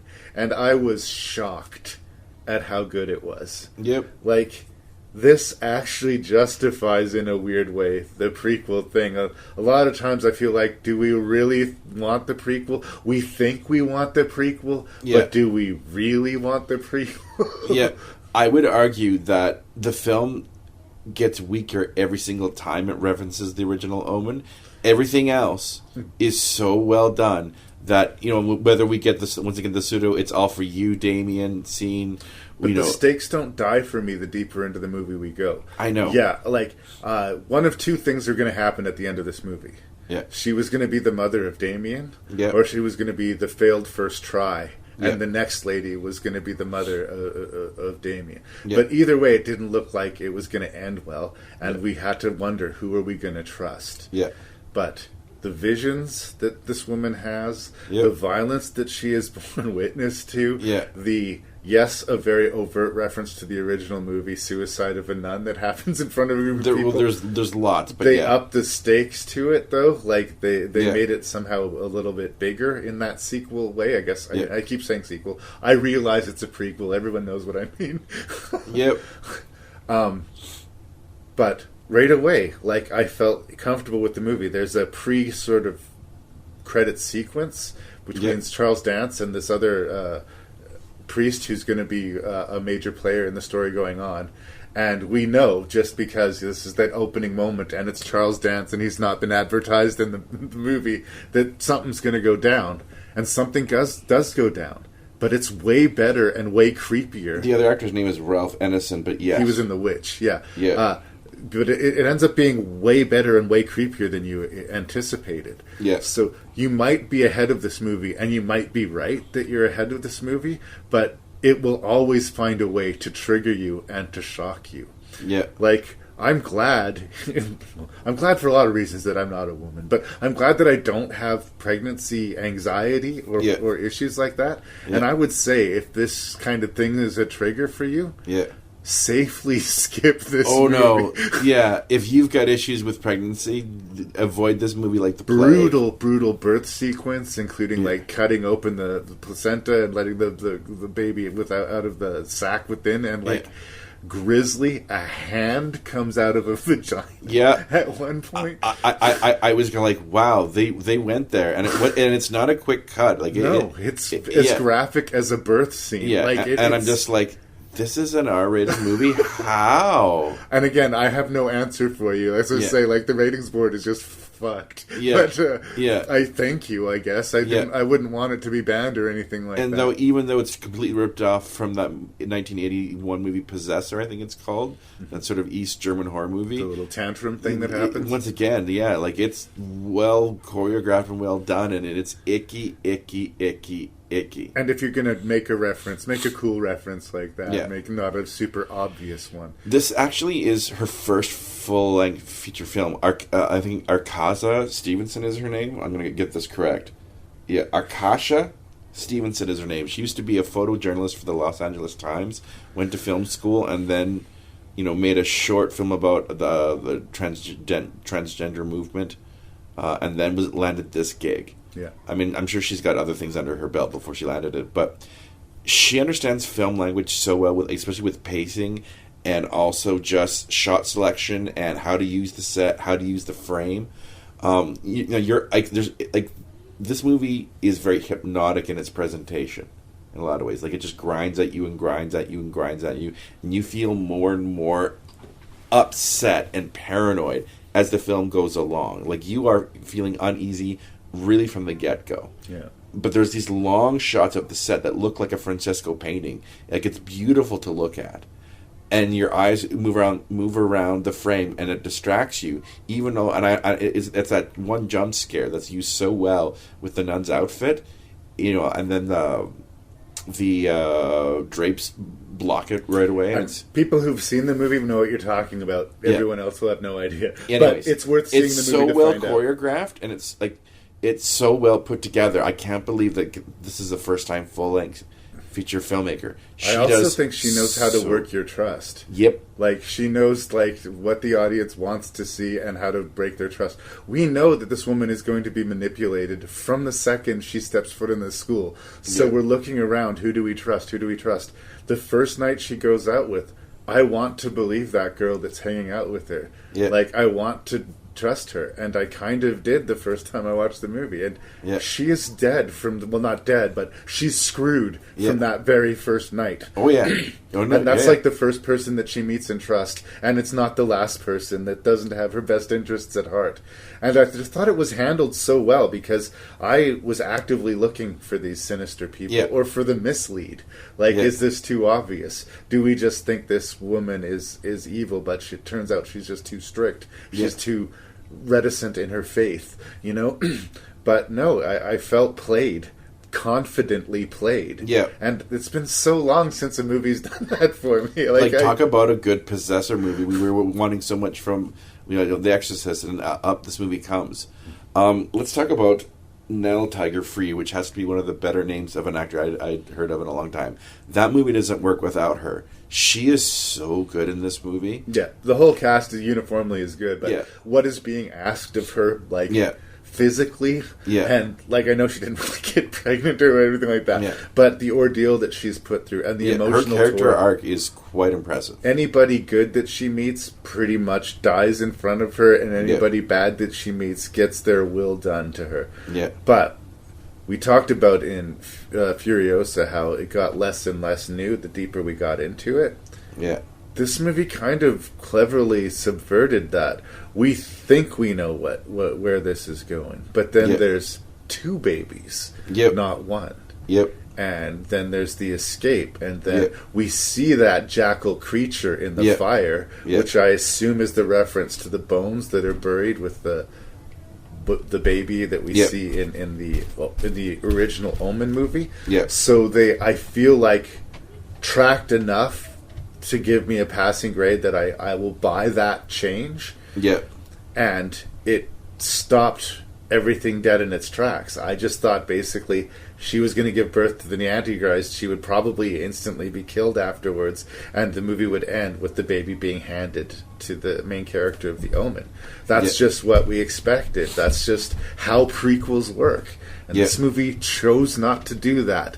Now, you can argue they did sequel baiting with that last scene, but it is one scene at the end of the movie. And if there's no further storytelling beyond this, we have enough between the other Omen movies and what was told to us in this movie that I don't feel shortchanged. Like, epically well done as far as a prequel.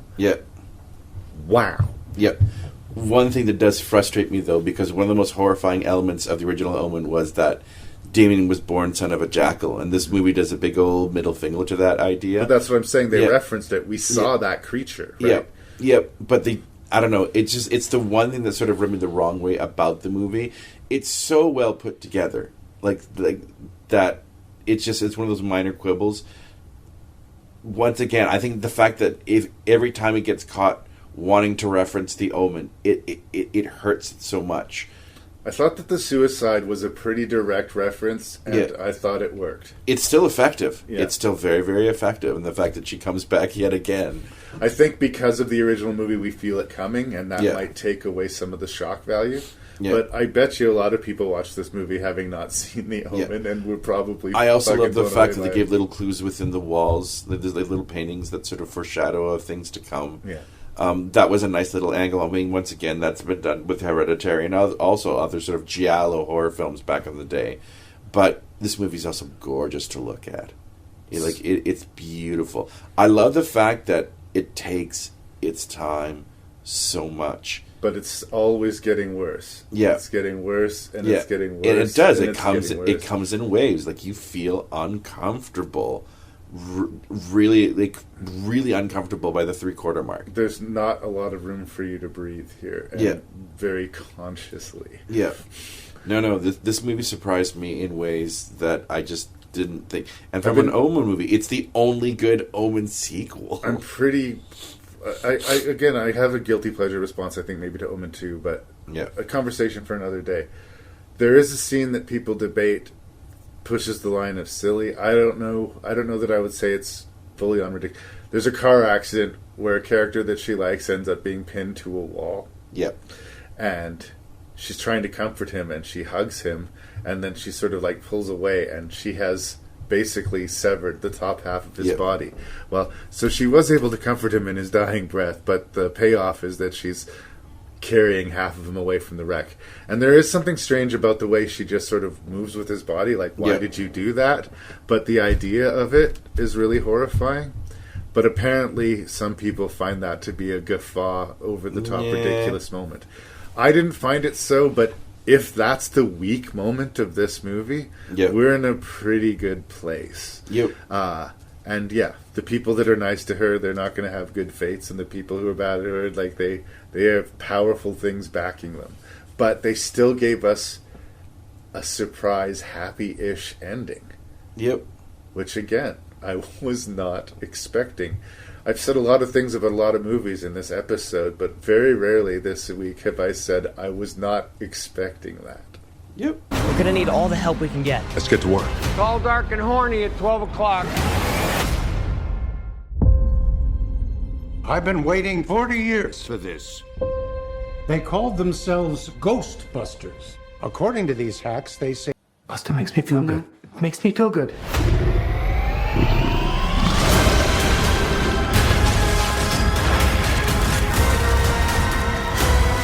Heads up. Tall, dark, and horny at 12 o'clock.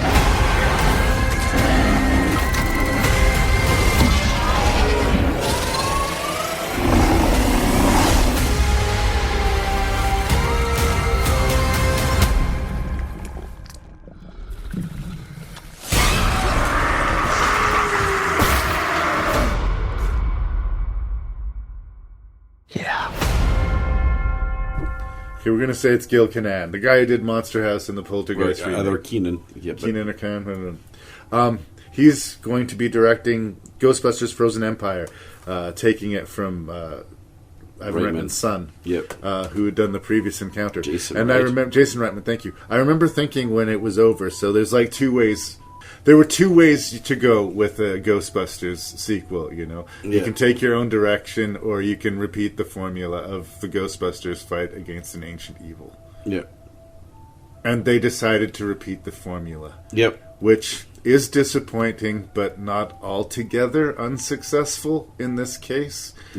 I think that they have way too many characters now that we have this entire family that has moved to New York, and they brought podcast along with them, and they the decision to just repeat the formula, not an inspired one, but the goal here is to make some money, and to show some lighthearted thrills, and make us laugh, and do the Ghostbusters formula, and they do bring some little pieces of new to it, maybe for my taste not enough, but I'm not mad at it, but nor am I excited by it.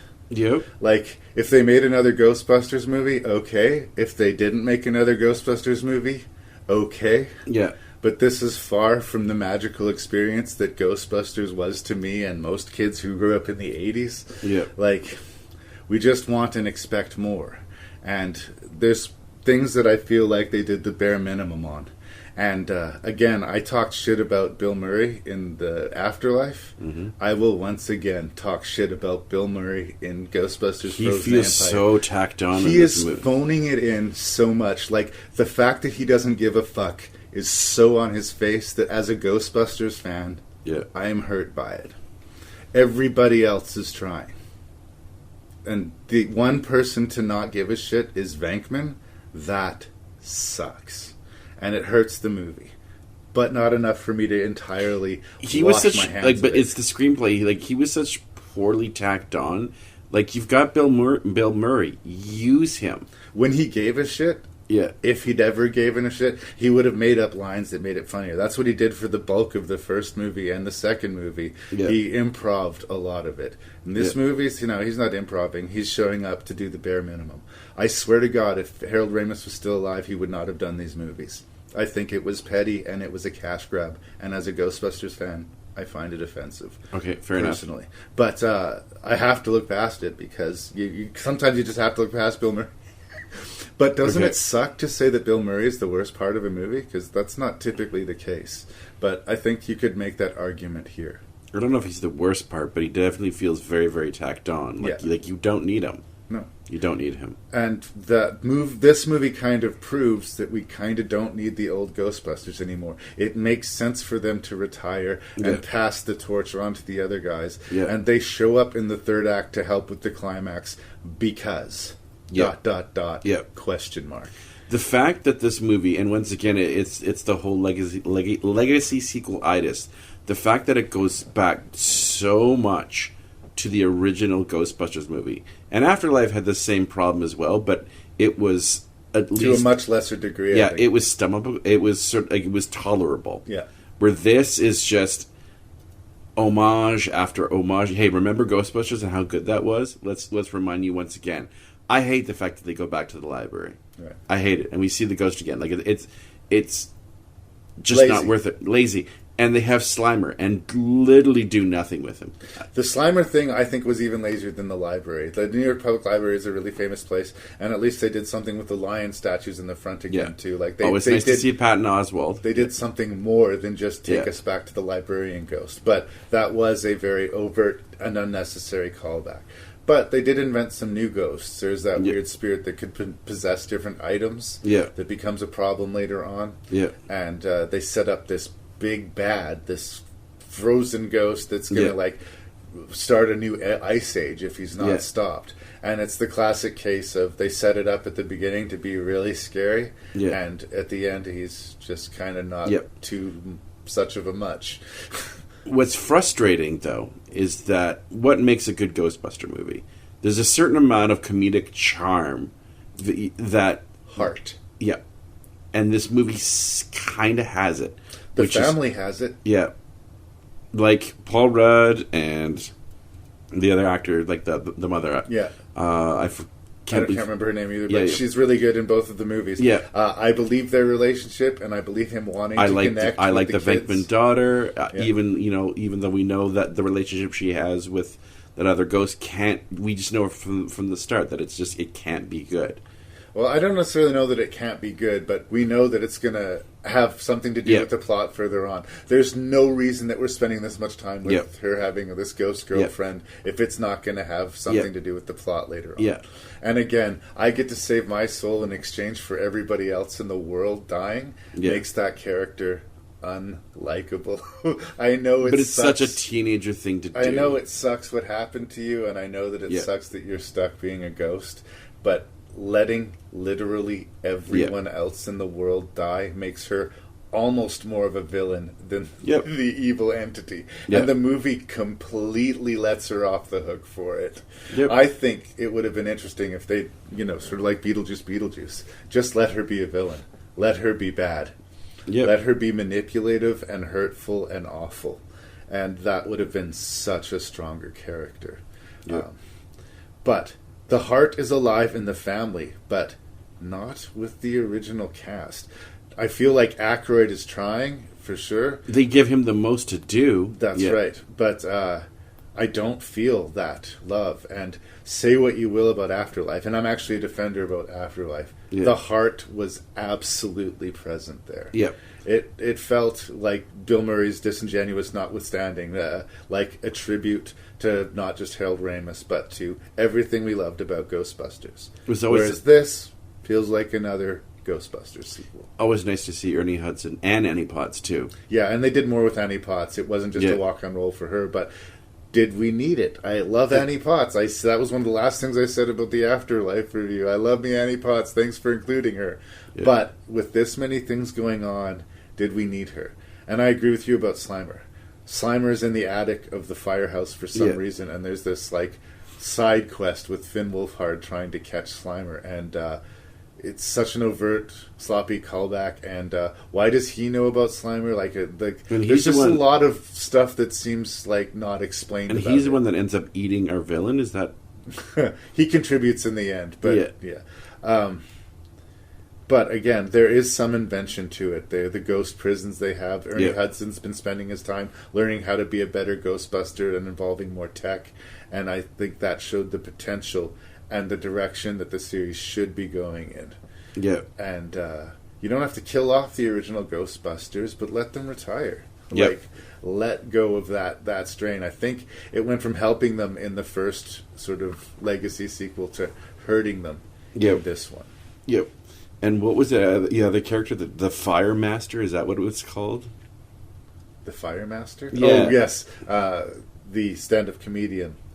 I can't remember his name. This is why I need to have IMDb open with me at all time. Kumail Nanjiani or something like this? Yes. Carrie Coon was the mom. Carrie Coon, yeah, that's the name of the actress. Kumai Nanjiani. Kuman or Kumail? Doesn't matter. Kumai. Okay. Kumail? Yes, he has a destiny to help that they need to help unlock. Kumail, to help unlock, to help them fight this great evil, and he seems like the absolute worst guy for the job. Yep. But if he has a destiny in Ghostbusters world, that destiny is going to be fulfilled. But he did bring the humor into it, and I think he was filling the Rick Moranis-shaped hole in the proceedings, in that he was dorky but adorably so. Yep. And I like that character. I think that mostly worked for us. It was a new thing. What did you think of Peck being brought back as the mayor now? Yep. Again, unnecessary, but he was in it so minimally that it wasn't one of those... It wasn't like The Library, where it was a whole sequence to do the same thing that they'd done in the first movie better. And then when they went outside, they did the bit with the lion, which I kind of liked. But still, it wasn't as overtly fan-servicey as some of the previous stuff had been. Yeah. It was also an adjustment for me how much the kids have grown in the short time between the movies. Like, Podcast was unrecognizable. Yep. I kind of, like, with the first movie, I was kind of liking that character, and that, there was something adorably pathetic about him. Yeah. And now he's like this young man, and they don't know how to keep him in the movie or what to do with him, and they never really solve it. It seems like he might have just done better to stay back on the farm, perhaps. That's true. It made sense for the brother and sister to be there, but why him? And especially when you're juggling that many characters. And I say this as a fan of Podcast, so... Fair enough. No, I mean, it's charming. That's the thing. I think it's also too long. Like, it's over 2 hours. And they don't quite know what to do with the villain. When he's finally freed and ends up turning New York into basically a giant hockey rink, they just don't know what to do with him. And the rules are all over the place. Like, he's freezing everything and everyone that's within sight of him, like, almost instantly, until he gets to the firehouse, when all of a sudden his powers seem to be completely limited for some reason. Yeah. And again, it was a repeat of formula. Like, this could have been a script from that animated series that they did of the Ghostbusters. The real Ghostbusters. Another ancient ghost is threatening New York, and at the last minute, the Ghostbusters come about to save it. Yep. Like, yes, that has been the formula. But, what if we lock the Ghostbusters overnight in a genuinely haunted house? Ghostbusters versus Hill House. or I don't know. There's got to be some variety to add a little bit of spice to it. My advice would be, honestly, to let go of the legacy cast and stick with what you got, or at least delegate them to supporting or cameo roles, because in the effort to give everybody something to do, it kind of adds bloat. Yep. Retire Venkman. He doesn't want to be there. If he doesn't want to be there, don't. Or, let him be a ghost or something. Or, again, a one-scene role. I don't know. It sucks. It sucks that Bill Murray has such a shitty attitude towards Ghostbusters, but there it is. I still love Ghostbusters, and all problems withstanding, I did laugh out loud a few times. There's some cool special effects sequences, until you realize that the villain is kind of weak when it comes down to it. They do bring some genuine threat to him initially. He doesn't follow through with it at all. But at least it's not a dancing Statue of Liberty, No, that's true. Also, are we meant to think, because the Ghost releases all the specters from the original containment unit. Again. Yeah. And they're not really returned at all. Are we led to believe that they're still out there by the end of the movie? Ghostbusters will have lots of work to do cleaning up and defrosting the city. And again, another lame sequel would be everybody's mad at the Ghostbusters because they wrecked New York, which is what Ghostbusters 2 was. Yep. I feel like, as much as I'm giving them a passing grade, they are sinking in the mud a little bit. They need to figure something out if they're going to move forward. Another ancient evil attacking New York just ain't gonna cut it. Yep. But the essential ingredients are good, and the chocolate and peanut butter of this sort of light comedy and this high stakes sort of crazy supernatural apocalypse. I do like that vibe, and I will defend that. Considering that Afterlife, I think, succeeded a heck of a lot more than we anticipated, it just seems so mid, as the kids call it these days. Yeah. Is the best way to describe Frozen Empire. It's just mid. But, it's not awful. No. But again, that's an unenthusiastic review. When you're saying, it's not awful.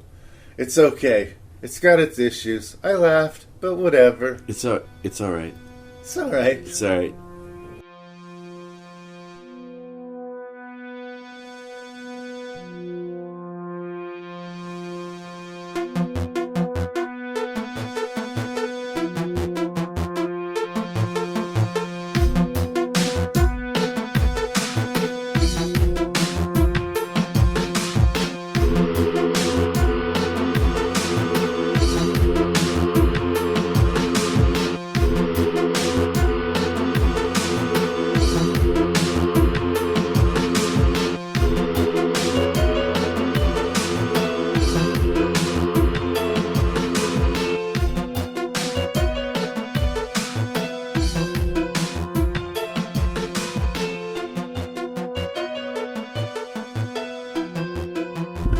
Prequels and sequels and legacies, oh my. There you go. I feel like in the introduction I came off a little bit hostile and high and mighty. Yep. You can make good prequels, you can make good sequels. I just think that shouldn't be exclusively what gets the big budget treatment in Hollywood, and increasingly that's the way it feels. But yeah, there are peaks and valleys to this, but for the most part, entertaining list. Yes? Yeah. Yes. You get to go first, Mr. Beckmann. I don't know if you've ever done the podcast before, but this is the part where you list the movies from your least favorite to your most. Tell me more. Please, what was your least favorite of these 6 sequel, prequel, whatevers, and why? What? You can't even really call it a movie. I call it more just sort of like a very elongated meme. And that at number 6, I have Venom: The Last Dance. It's really not a movie. It's just really comfortably earning last place. Yeah, really, that's the best way to say it. At number 6, I'm not angry. At number 5 now. Sorry, at number 5, excuse me. I'm not angry, I'm just disappointed. And that's you, Exorcist believer. There's things I really like about this movie, and I want to like it more. And I don't think it's its fault. I think the studio got cold feet. They wanted to attract the sort of, Saturday horror crowd. And just, no. The fact they did dirty with Ellen Bernstein. They really did. The money was not worth it, buddy. It wasn't. So at number 5, I have Exorcist Believer. At number 4, I have the mid Ghostbusters Frozen Empire. It's charming, I won't lie. Like I do actually like the family. I like Carrie Coon, I like Paul Rudd, I like all the actors involved. It's just they go back too much to that whole Legacy sequel where remember Ghostbusters? Remember how good this is? Yeah. Here once again. And after a while, yawn, and at a movie that's over 2 hours. Especially bringing it back to New York, they really fell back into their comfort zone. Yep. At number 2, no one really does vehicle carnage like George Miller. And it was always nice to see. I'm sorry, number 3. I'm messing this up. No, whoops. I don't like to tell you what to do, but sorry. We're counting backwards. 6, sorry. 5, 4, 3. Yes.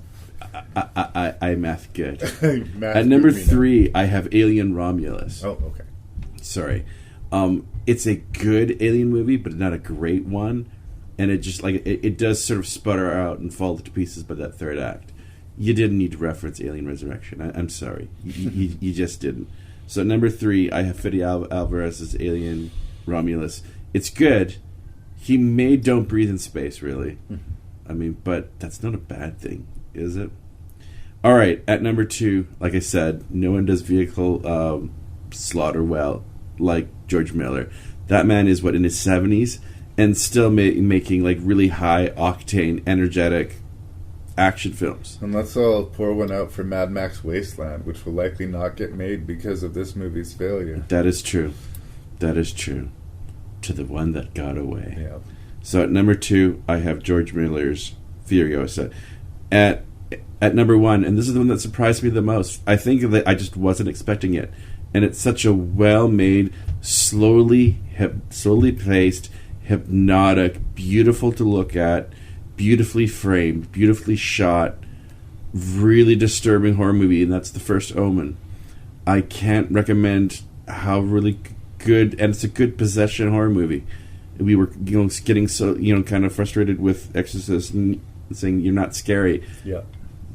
First Omen came around and said it can be done. Hold my beer. Yeah, it can be done. You can make this scary. You can still make this scary. So at number 1, I have the first Omen. Very nice, very nice.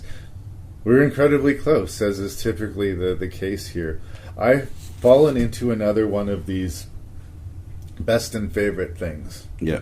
And I think you'll know it when it happens. But yes, The Last Dance, Venom's Last Dance, is clearly in last place in this room. It is also the outlier in this. It's not very horror-y. Yeah. It should be horror-y. It's haunted by the better, scarier movie that I think it could have been. Yeah. But, to finish with a montage, an unearned emotional montage. Pet Sematary 2 did it, and it just no. Yeah, if you're going to crib from Pet Sematary 2, we're in a bad place. Yep.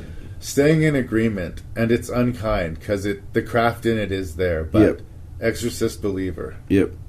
It's not scary.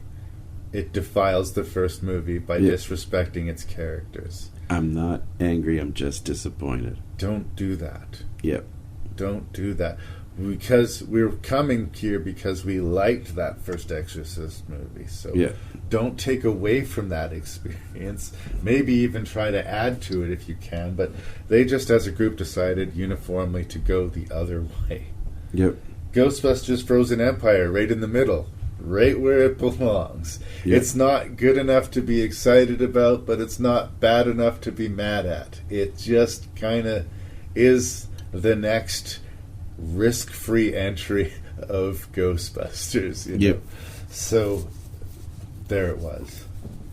This is the part where everyone's going to yell at me, what the hell are you talking about? But I'm putting Furiosa in third place. Okay. I do like the Furiosa. I really do. But I feel like it gets less good as it goes along. Okay. An argument could be made that Fede Alvarez's new Alien movie has a similar problem, but I am so grateful that he brought the horror back. Yep. And he made Alien feel new again. And I think that might be where Miller failed with Furiosa. There's not enough new here. Okay. For me. But 2 and 3 are so close that it's like, rah. Yeah. But I thought the controversial thing was the Dark Horse winner, which is the first Omen. Yeah. But it exceeded my expectations by any degree. I'll probably watch everything except for Venom again more than I will watch the first Omen because it is kind of got the ick factor going for it, but to a good degree. If you want a full-blooded, creep-you-out horror movie, here it is. Yep. And it's competitive with the original. I'm not going to sit here and say that it's better yet because I think we need to give it some time, but it's competitive with the original. Yep. And that is a compliment. Yep. Like almost no prequel has accomplished that. Yep. So, way to overperform.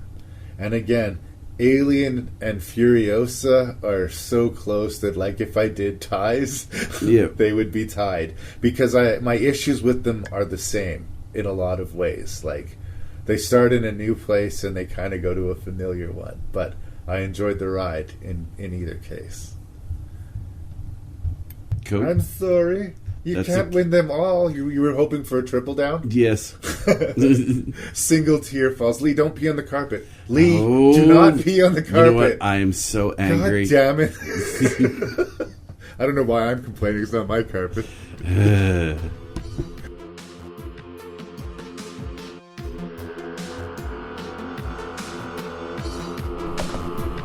so it was. Episode 272 is in the rearview mirror.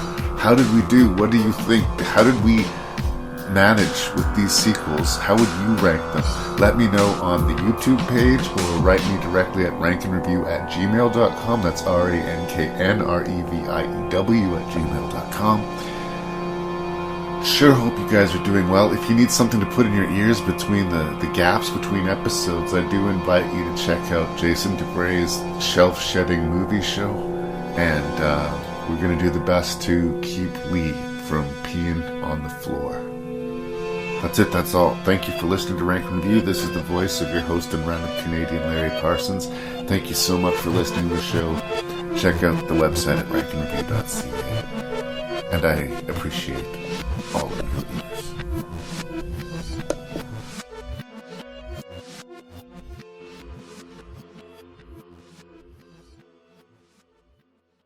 Bye, peoples.